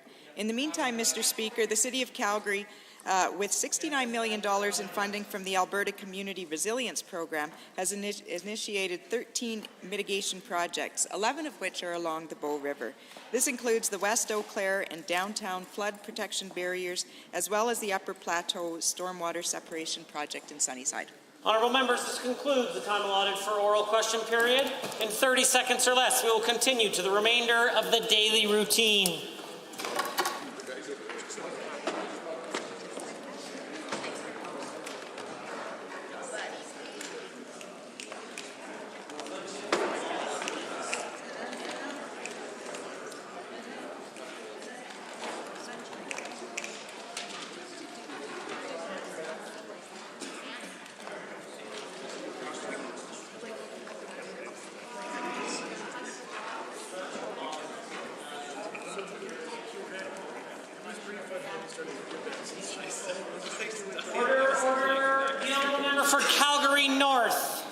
Thank you, Mr. Speaker, and Assalamu alaikum. I am honored as a member of this House and as a member of the Islamic faith to rise today and acknowledge the holy month of Ramadan, which began last evening on March 22nd. As Muslims fast from dawn to sunset, we enrich our faith through spiritual reflection and introspection. Fasting is one of the 5 key pillars of Islam. It teaches us patience, generosity, discipline, and unity. During this most holiest and solemn month, we focus on personal growth and renewal and reflect upon ourselves, our values, and our actions. Although participating in family and communal gathering is important in my culture, it is especially valuable during Ramadan. I am happy that we can resume traditions post-COVID, and we can further promote strong communities through participation, giving, sharing, caring, and praying. Mr. Speaker, regardless of one's faith or religious background, all Albertans can join those marking Ramadan this year. We can all take time this month to be thankful for our family, for our friends, and the many things that make this province a great province. We can remember and raise empathy for the less fortunate and celebrate with acts of kindness and charity. Alberta has a profound history with Muslim faith. Canada's first and oldest mosque, the Al Rashid Mosque, is located here in Edmonton, and it was built in 1938 with the support of Christians and Jewish communities. For everyone here in Alberta, across Canada, and around the world, I wish a blessed and peaceful Ramadan. May your experience renewal during this time of reflection and prayer. Ramadan Mubarak. The honourable member for Edmonton Glenora. Mr. Speaker, I rise today to celebrate and thank 4 members of our caucus who won't be returning to the next legislature. Each of them has served their community and changed Alberta for the better, each in their own way. The member for Edmonton Beverly Clairview sat in this chamber when our caucus only had 4 members. After the 2015 election, he served as our ministers for Municipal Affairs, Service Alberta, and Economic Development and Trade. He drove innovation and diversification in our economy and continues to be an advocate for advancing technology in Alberta and the opportunities that it unlocks. The member for Edmonton-Rutherford was our Indigenous Relations Minister, and during that time he visited every single First Nations community and Métis settlement in Alberta in person. His commitment to truth and reconciliation is absolute. We wish him all the best in his well-earned retirement. The member for Edmonton-Decore is a fearless advocate for working people and for the labour movement. He's been a loyal and hardworking member of our movement to lift up working families and make sure that everyone gets home safe and everyone takes home an honest day's pay for an honest day's work. The member for Edmonton West Henday, one of our youngest ever MLAs, is a great example of how young people can succeed in public life and make our communities stronger. Even today, he's standing up for schools in West Edmonton to make sure that kids get what they need to be successful close to home. I know that he has many more adventures ahead of him with his growing family. We're going to miss our friends, but we're also very excited by the many new Alberta NDP MLAs who we hope to see elected in just 67 days. Alberta's NDP candidates, volunteers, and staff are working hard to fill this chamber with NDP MLAs who will end the chaos, cruelty, and conflict filled by the UCP government and replace it with a stable, competent, and caring Alberta NDP government with a member for Edmonton Strathcona as our premier. So if you'll forgive me, Mr. Speaker, I want to say a heartfelt thank you on behalf of our entire movement to Darren, Richard, Chris, and John. We love you guys, and we wish you all the best.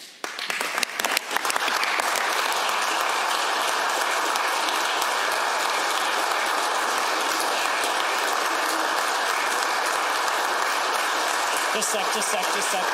Hang on, Shannon. Complete lawlessness between the honourable member for Lesser Slave Lake and now you with the use of names. Oh, how could we ever proceed? Go ahead, Shannon. Reports by standing in special committees. Presenting petitions. The honourable member for Edmonton Beverly Clairview. Thank you very much, Mr. Speaker. I rise on behalf of the member for Edmonton Mill Woods to present a petition calling on the Legislative Assembly to express its support for the people of Ukraine and to express its opposition to the Russian occupation of Ukraine and the unprovoked Russian attack on the Ukrainian people. Are there others? Go ahead, Jen. Notices of motions. Introduction of bills. The honourable member for Banff Kananaskis. Mr. Speaker, I beg leave to introduce Bill 208, the Municipal Government and Tourism Community Designation Amendment Act 2023. Recognizing that communities of tourism-based economies face unique challenges with regards to supporting visitation beyond the resident populations and market demands to be unique as a destination, this bill sets the framework to give communities committed to tourism-based economies tools to increase capacity, enhance their unique character, facilitate destination marketing, and support other related initiatives to remain globally competitive. Honourable members, the honourable member for Banff Kananaskis has moved first reading of Bill 208, Municipal Government Tourism Community Designation Amendment Act 2023. All those in favour of the motion for first reading, please say aye. Aye. Any opposed, please say no. In my opinion, the ayes have it. That motion is carried and so ordered. Bill 208, Municipal Government Tourism Community Designation Amendment Act 2023 is now read a first time. The honourable member for Spruce Grove, Stony Plain, on behalf of the honourable member for Sherwood Park. Yes, thank you very much, Mr. Speaker. I'm proud to rise today on behalf of the MLA for Sherwood Park to request leave to introduce Bill 209, the Animal Protection Prevention of Animal Neglect Amendment Act 2023. Animals should not be subject to unnecessary harm or cruelty, and it is our responsibility to ensure that they are properly cared for and protected. This private member's bill will ensure that animals are treated with compassion and care by raising penalties for animal abuse, especially for repeat offenders.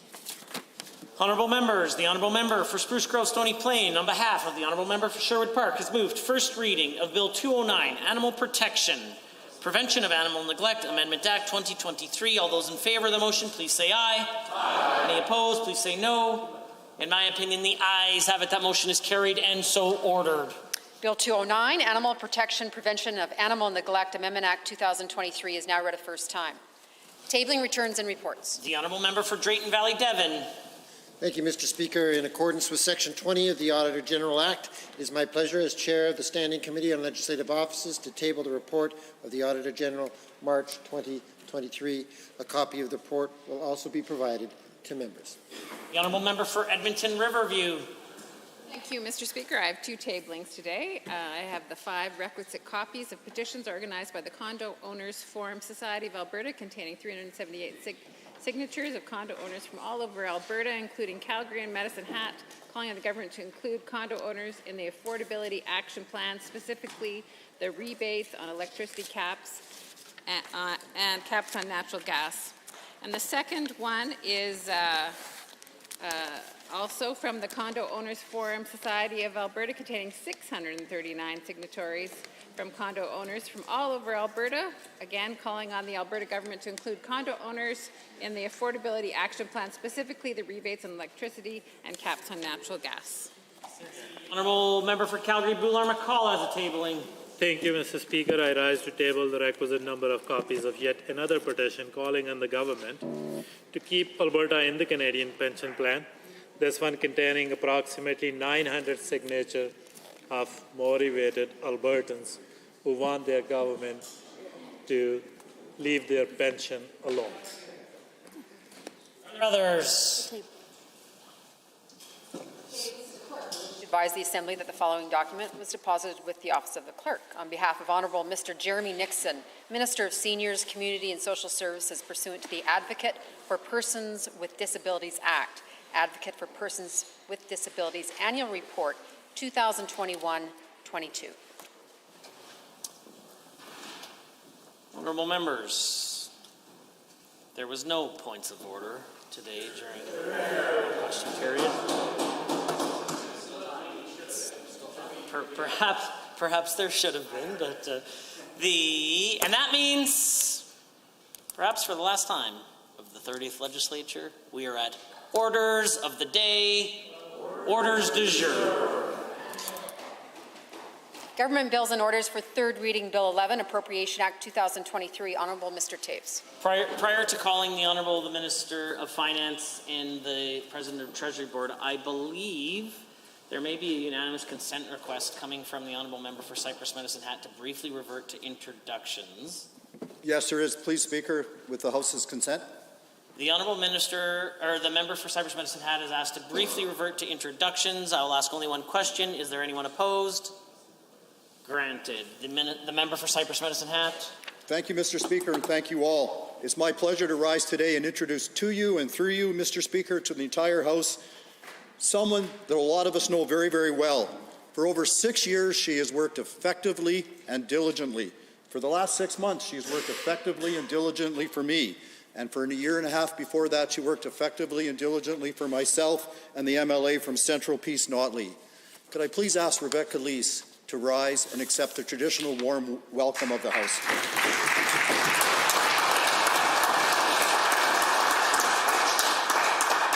For the benefit of members, I also understand there may be an additional request for unanimous consent following the remarks of the Honourable the Minister of Finance, President of the Treasury Board, but we will take that as it comes. The Honourable the Minister of Finance and the President of Treasury Board. Well, thank you, Mr. Speaker. It's a great privilege to rise and move third reading of Bill 11, the Appropriation Act 2023. The funding amounts in Bill 11 will ensure the province has the resources to address Albertans' needs, deliver programs critical to Albertans, as well as pave the way for prosperity. Mr. Speaker, Budget 23 is securing Alberta's future securing the future for our children, grandchildren, and communities across the province. Mr. Speaker, I ask that all members in this House support this bill. Don't give me much time, honourable member. The Honourable President of Treasury Board and Minister of Finance have moved third reading of Bill 11. Oh, sorry. Are there any others looking to speak? The Honourable Member for Calgary, Booter-McCall, has the floor. Thank you, Mr. Chair. The government claimed that funding amount in Bill 11 will address Albertan needs and their priorities. And let me tell you from the standpoint of my constituents that I hear from every single day that it will not address their need, rather it will again ignore their needs. Just talk about the health care. They are struggling to find family doctors. They have been made to wait in emergency wait rooms for 10 to 15 hours. There is a complete chaos in healthcare, and this bill will not address that. In fact, this bill, if we talk about inflation and population growth, is cutting funding to our healthcare system. Second thing, I would say, like parents across this province, in my riding, they also care about schools. And for the last 4 years, people in Northeast have been asking for a new school in Northeast communities, in particular Redstone. And this bill will only fund one school for the entire city of Calgary. It's not in Redstone. Not a new school in Northeast Calgary. It's not in Redstone. So again, it's not addressing the need of my constituents and many Albertans across this province. Third thing, the UCP created a cost of living crisis. When they came into the power, they removed the cap from insurance premiums, and insurance premiums went through the roof. They have not done anything about that. People are forced to pay 30%, 40%, in some cases, 100% increase in their premiums. They removed the cap from the utilities, and people are faced to pay double the utilities what they were paying a couple of years ago. It's not addressing the high grocery prices, which are rising way above the rate of inflation. And instead of investigating, government still stands with those who are using these crises to line their pockets. Mm-hmm. So clearly, this bill is not addressing the crisis facing my constituents and facing communities across this province, and I urge all members of this House and my colleagues to vote against this piece of legislation. Thank you, Mr. Chair. Thank you, honourable members. Others wishing to add to debate? Seeing none, I'm prepared to call the question. Does the honourable minister want to close debate? Well, thank you, Mr. Speaker. I do. I would like to close debate because, Mr. Speaker, I think the last word here is important because the last word, in fact, will bear truth to Bill 11, the Appropriation Act 2023. Mr. Speaker, Bill 11, this Appropriation Act will strengthen health care in this province. It supports enrollment growth in our K-12 education system, Mr. Speaker. It improves public safety. It will support a fair and efficient justice system. Mr. Speaker, it supports Albertans directly who are struggling with inflation. And Mr. Speaker, it continues to ensure that Albertans have a massive tax advantage over every other province.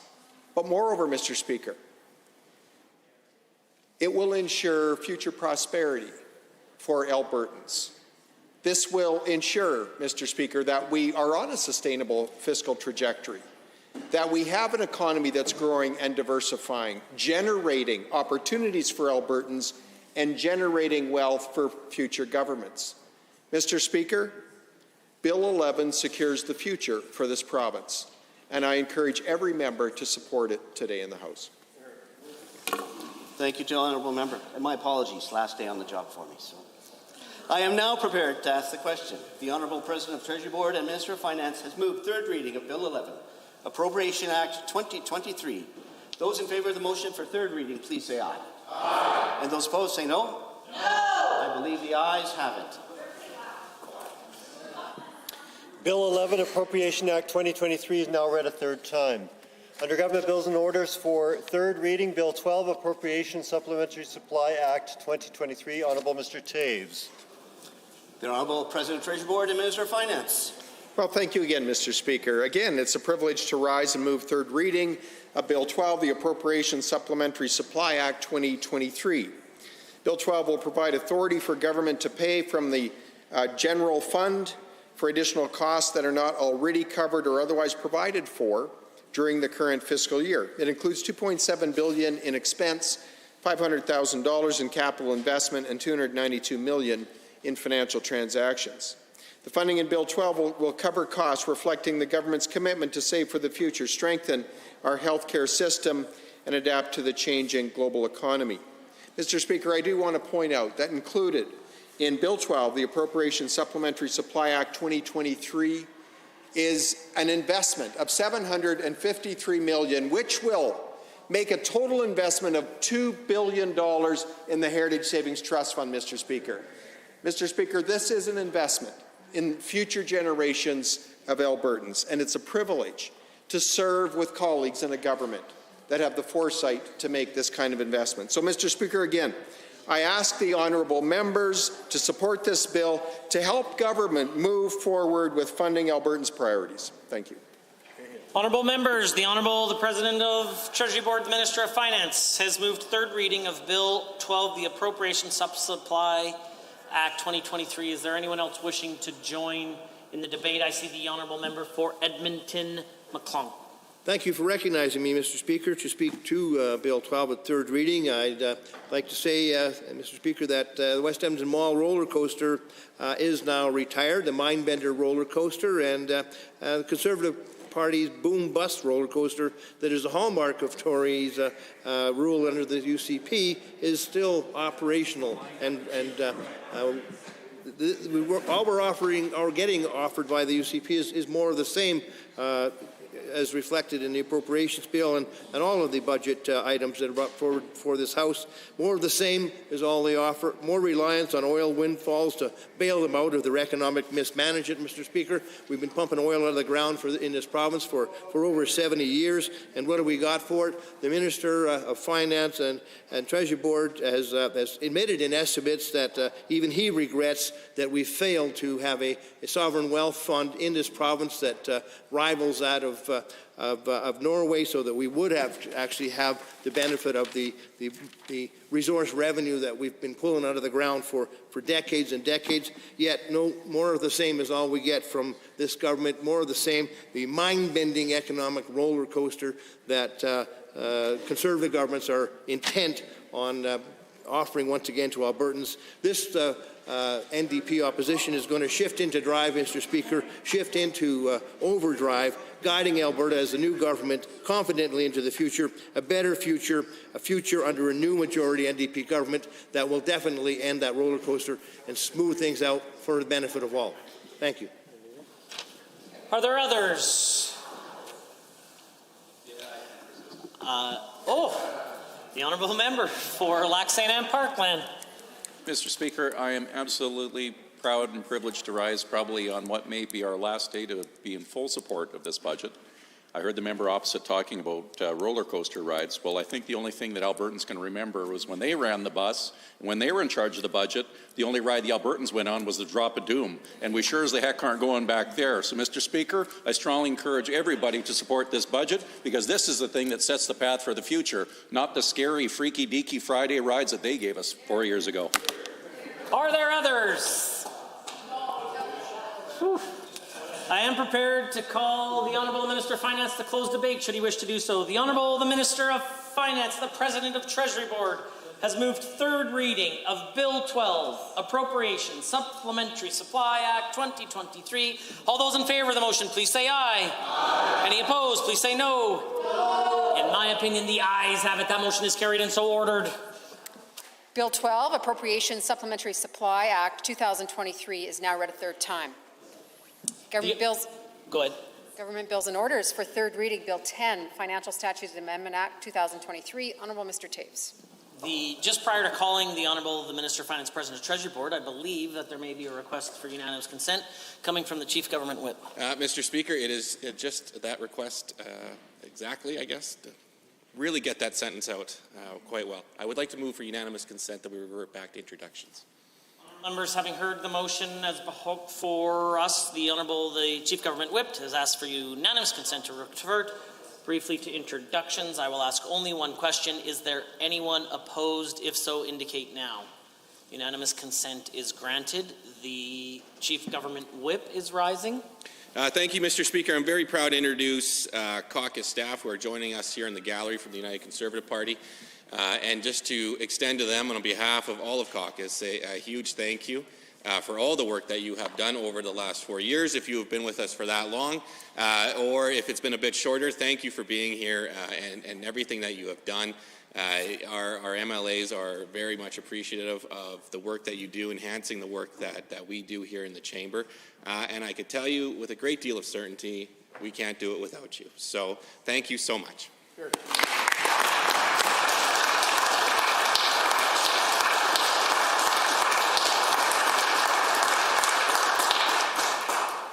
We are at introductions, so are there others? The Honourable the Minister of Finance and the President of Treasury Board to move third reading of Bill 10, the Financial Statutes Amendment Act. Well, thank you, Mr. Speaker. I do rise to move third reading of Bill 10, the Financial Statutes Amendment Act 2023. Mr. Speaker, this act introduces a fiscal framework to this province. Mr. Speaker, we've heard a bit about the roller coaster ride, heard a bit about the drop of doom here in this short afternoon. And Mr. Speaker, we know that we have a resource-based economy. We do have a volatile revenue structure in this province. And when we take a look historically, during times of great prosperity, there's been a propensity, a tendency to increase spending during those times of great prosperity, spending levels that simply aren't sustainable. Mr. Speaker, this fiscal framework will ensure that governments have guardrails in the future to ensure that spending remains sustainable so that we can continue to deliver necessary government programs such as healthcare and education into the future and ensure that the next generation has the ability to receive those deliverables. Mr. Speaker, Bill 10, the Financial Statutes Amendment Act, also will require that all income earned by the Heritage Savings Trust Fund, Mr. Speaker, stays in the Heritage Savings Trust Fund. And Mr. Speaker, it's worth noting again, and the member across noted it earlier, that had we as a province from day one reinvested all of the earnings from the Heritage Savings Trust Fund into the fund, Mr. Speaker, instead of an $18 billion fund today, we would have a $300 billion fund, a fund generating $20 billion of investment income for Albertans every year. And while we all wish we had started earlier, Mr. Speaker, the best day to start is today. Bill 10 creates that start. Mr. Speaker, Bill 10 also includes the agriculture processing tax credit. Mr. Speaker, this is a non-refundable corporate tax credit that will ensure our agriculture industry and the value-added industry is incredibly competitive. We've already seen the results of that, Mr. Speaker, with McCain's announcing a record-setting investment in southern Alberta. And Mr. Speaker, this is only the first announcement of many to come. Bill 10 includes a number of other amendments that directly support Albertans and their families. Mr. Speaker, Bill 10 reflects this government's commitment to secure Alberta's future, and I encourage all members on both sides of the House to support Bill 10. Are there others? The Honourable the Member for Edmonton, Highlands, Norwood. Thank Thank you. Oh, so kind of you to clap for me. I hope you're all comfortable because I do have a long speech that I've prepared. No, I kid. I will keep it short, but you know, I do want to just get on the record for third reading of Bill 10. You know, I said this in second reading, in fact, that this government had such an opportunity, and it is a little bit of a broken record, I think, me saying this, such an opportunity with, you know, their session to offer some sort of, you know, tangible hope for Albertans through their legislation. And again, what did we get? We got a whole lot of, not a whole lot with their bills. And Bill 10 is just one example of, you know, a government really squandering their opportunity to do some transformational work. And, you know, I reflected the other day, I had a number of my colleagues talked about, you know, the work that this government could be doing, strengthening healthcare, investing in housing, to name a few. The list certainly goes on. And this is, of course, probably the least robust legislative agenda we've seen from this government. No surprise, of course, from a premier with no mandate. So I do understand why we end up with bills like this one. But I do need to highlight the most troubling part of Bill 10 once more to get this on the record for all those watching. This creates the Alberta Fund, which is a $1.4 billion campaign slush fund to essentially buy votes, right? And what's so interesting about this is this government's own premier has spoken against this sort of thing in the past. And so it's quite interesting to all of us on this side of the House that this, you know, this premier and this finance minister are seemingly going against their own past values and principles. And I want that could be true. And I want Albertans watching, of which I'm sure there are at least 2 or 3, to acknowledge that, you know, or to understand, I should say, that the fine print in this bill, in Bill 10, the fine print on the fund in particular, allows this UCP government to spend their projected surplus for the re-election before the bills come due at the end of the fiscal year. This is bad fiscal management, and it's exactly how you end up squandering a resource boom. Now, no surprise, we shouldn't be shocked from a government that's been an absolute train wreck when it comes to fiscal management. They speak a big game about fiscal management, about being fiscal conservatives, but their record shows absolutely otherwise. In addition, as my colleague from Edmonton-Glenora points out, huge deficits. In addition to that, this is the same UCP government. Let's just maybe share a few of their highlights as we close this session. They gambled away $1.3 billion on Trump's re-election. Yep. They couldn't account for $4 billion in COVID spending. Wow. $1.6 billion in accounting errors in their first year in office. Oh, but wait, it doesn't stop there. Let's add a couple of more highlights, or lowlights, I perhaps should say. They plan, this is that same government, fiscal conservatives, who plan to spend hundreds of millions of dollars on a provincial police force that, in fact, no one's asking for. They plan to gamble away Albertans' retirement security again, pulling out of the Canada Pension Plan, something that a whole lot of Albertans certainly aren't asking for. And our leader, in fact, is down in Calgary right now with a whole bunch of seniors who would argue that... she was earlier today. Oh, that's right. Good point. Order is called. The Honourable the Government House Leader. What kind of a last day would it be without a point of order? Mentioning a member's presence or absence, we know that that's a no-no in this chamber. It's not novice hour. Members should apologize and retract. Such lawlessness, as I mentioned earlier. I apologize. I consider the matter dealt with and concluded. The Honourable Member for Edmonton Island Norwood. I'm just so grateful that those members opposite are listening to my every word today, because that is a change. That is a change. But I really do appreciate it. Okay, and I'll just end with one more low light, and that is the incredibly troubling development from this government, in that they plan to spend $20 billion to give to already profitable oil and gas corporations, friends of the Premier. And in fact, for those watching, please do join our consultation at 6 p.m. tonight, albertasfuture.ca, for all the details. But with that, you know, I just want to remind Albertans that you absolutely have a choice in just, what, 67 days? 67 days.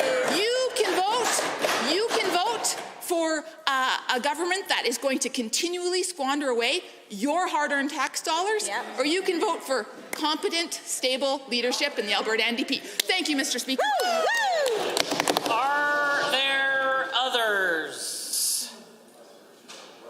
I am prepared to call on the honourable member for Calgary, Boular-McCall. Mr. Speaker, I rise to seek unanimous consent to make the bells 1 minute for the remainder of the afternoon. Honourable members, there's a request for unanimous consent to move to 1 minute bells. Is there anyone opposed? I will ask only one question. If so, indicate now. Unanimous consent has been granted. Are there others? I am prepared to call on the Honourable Minister of Finance to close debate. The Minister of Finance.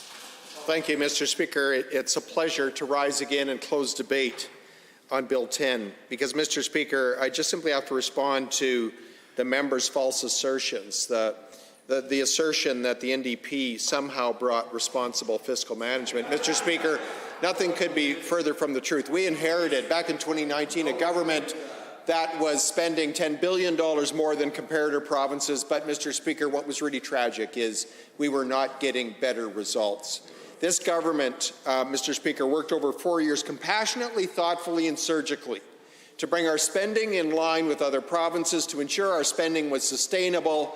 And, Mr. Speaker, promise made, promise kept. This fiscal year, we've arrived at that level. We've eliminated the $10 billion deficit. My department provided some analysis. Had we continued on the spending trajectory of the members opposite when they were in office, we would not be projecting a $2.4 billion deficit in this upcoming fiscal year, Mr. Speaker. It would be a $4 billion deficit instead of a $2.4 billion surplus.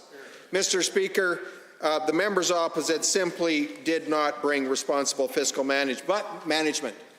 But, Mr. Speaker, in this bill is a series of fiscal rules that will provide guardrails for future governments.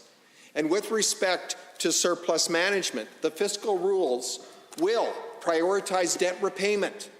Mr. Speaker, the fiscal rules will prioritize further investment in the Heritage Savings Trust Fund. And, Mr. Speaker, the fiscal rules will strengthen any further use of surplus funds. So, Mr. Speaker, it's a great privilege. It is a great privilege to rise in this House and close debate on Bill 10, the Financial Statutes Amendment Act, and I call on every member of this House to support this act.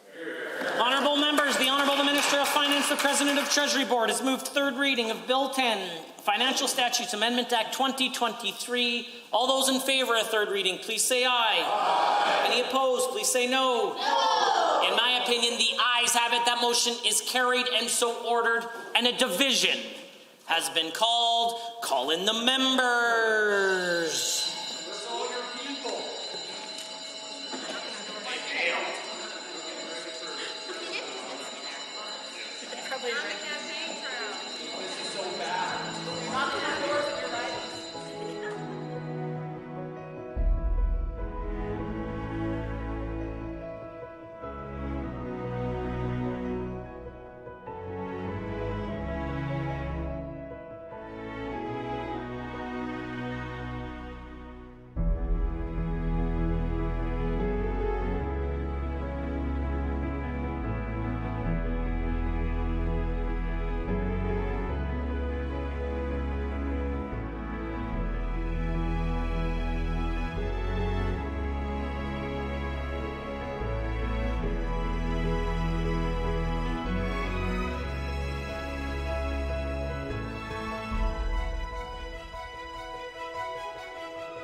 Honourable members, a division has been called on third reading of Bill 10, the Financial Statutes Amendment Act 2023.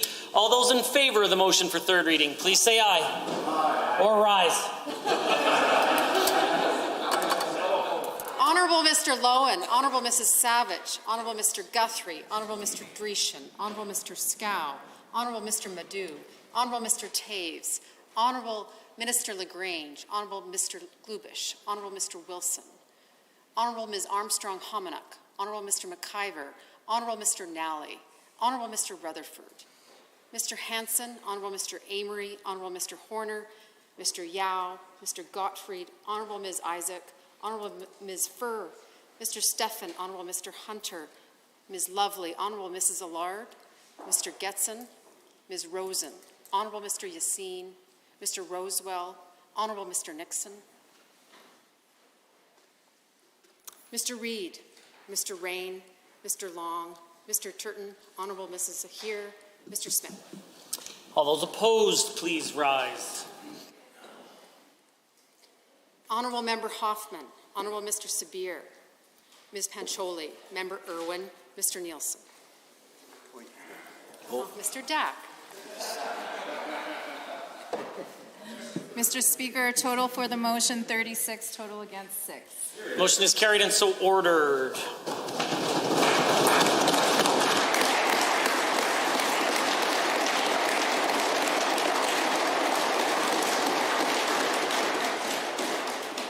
Bill 10, Financial Statutes Amendment Act 2023 is now read a third time.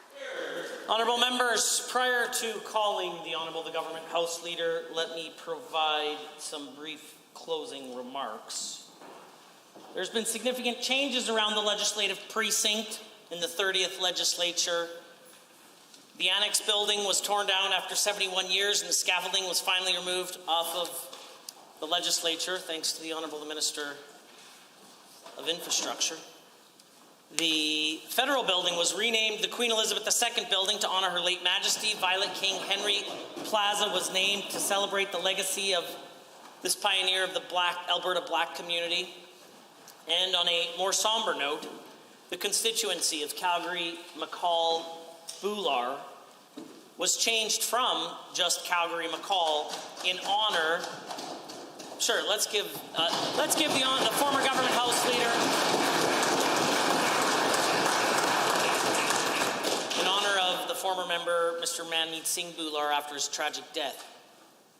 This is the only occurrence in Alberta's history of an electoral division name being changed mid-legislature.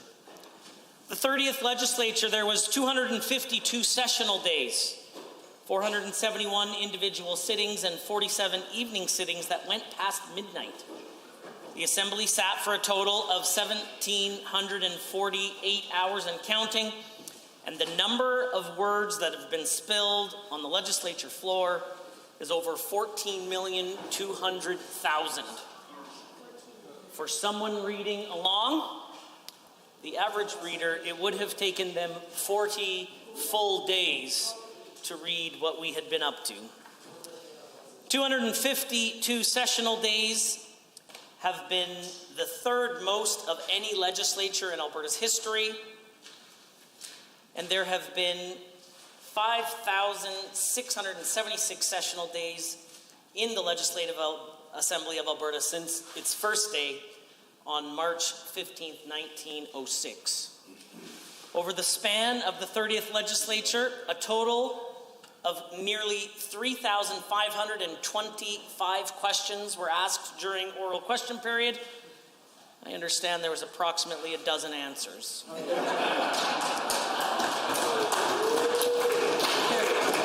There was no less than 1,854 sessional papers tabled, and there were 198 bills introduced.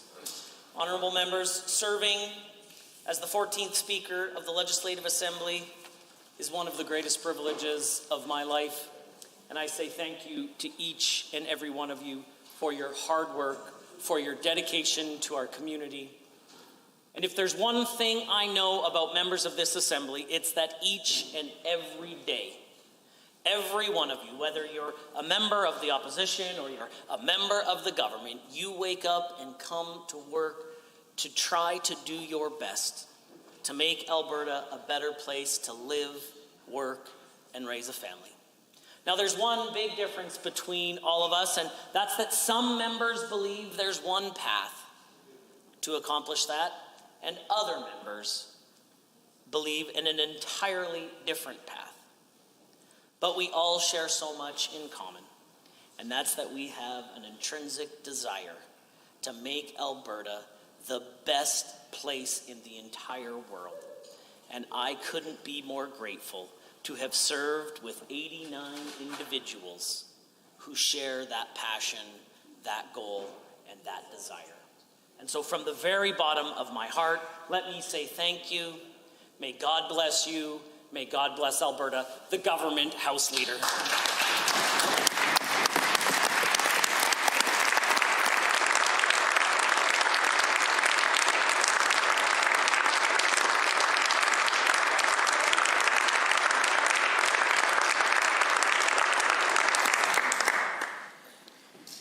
Thank you for those very kind words, Mr. Speaker, and it's been an honor to serve in this chamber with you as Speaker. Thank you for your service. There is something to be said about having the last word, and I have that distinct pleasure. And as we conclude the 2023 spring sitting today, I want to thank all of you members, for your time and your service to your communities, to the constituents of Alberta, and for your hard work. I also want to thank your families. I know as a husband and a father, I could not do this job without the support of my family. I know many members in this chamber are in the exact same position. I'm grateful for them. Please pass along my gratitude. I know that there is a campaign that will be taking our attention over the next couple of months, and it will no doubt be a very tired summer. But I want to wish everyone here the best. For those of you who are retiring, I want to thank you for your service from the bottom of my heart, and for the hard work and dedication you provided to this House and to your constituents. It's not every day you get to spend your time here at the Alberta Legislature, though it may seem like we are here every day, making things for Alberta better. I also want to thank the official opposition, in particular the opposition House Leader, the member from Edmonton Mill Woods. It has been an honor to work with her and continue this service of Albertans. For those and for their work and all your work in this session. We may not agree on a lot, but we can all agree that when we come here, we're here in the best interests of Albertans and our constituents. Another group that needs to be thanked is the tireless LAO staff who work around the clock, literally in some cases, to support MLAs both in and out of the House. I want to thank the security staff, the sheriffs, parliamentary council, broadcast services, Hansard staff, and there are many, many others I wouldn't be able to mention all in this statement. I am very grateful for you, and on behalf of the government, we express our gratitude for helping us in this part of democracy. Finally, I want to end by saying that it's been an honor to serve as the House Leader in my capacity on the government side, and with that, I wish to advise the Assembly that pursuant to Government Motion 25, the business of the 2023 spring sitting is now concluded. Members, the House stands adjourned until October 2023.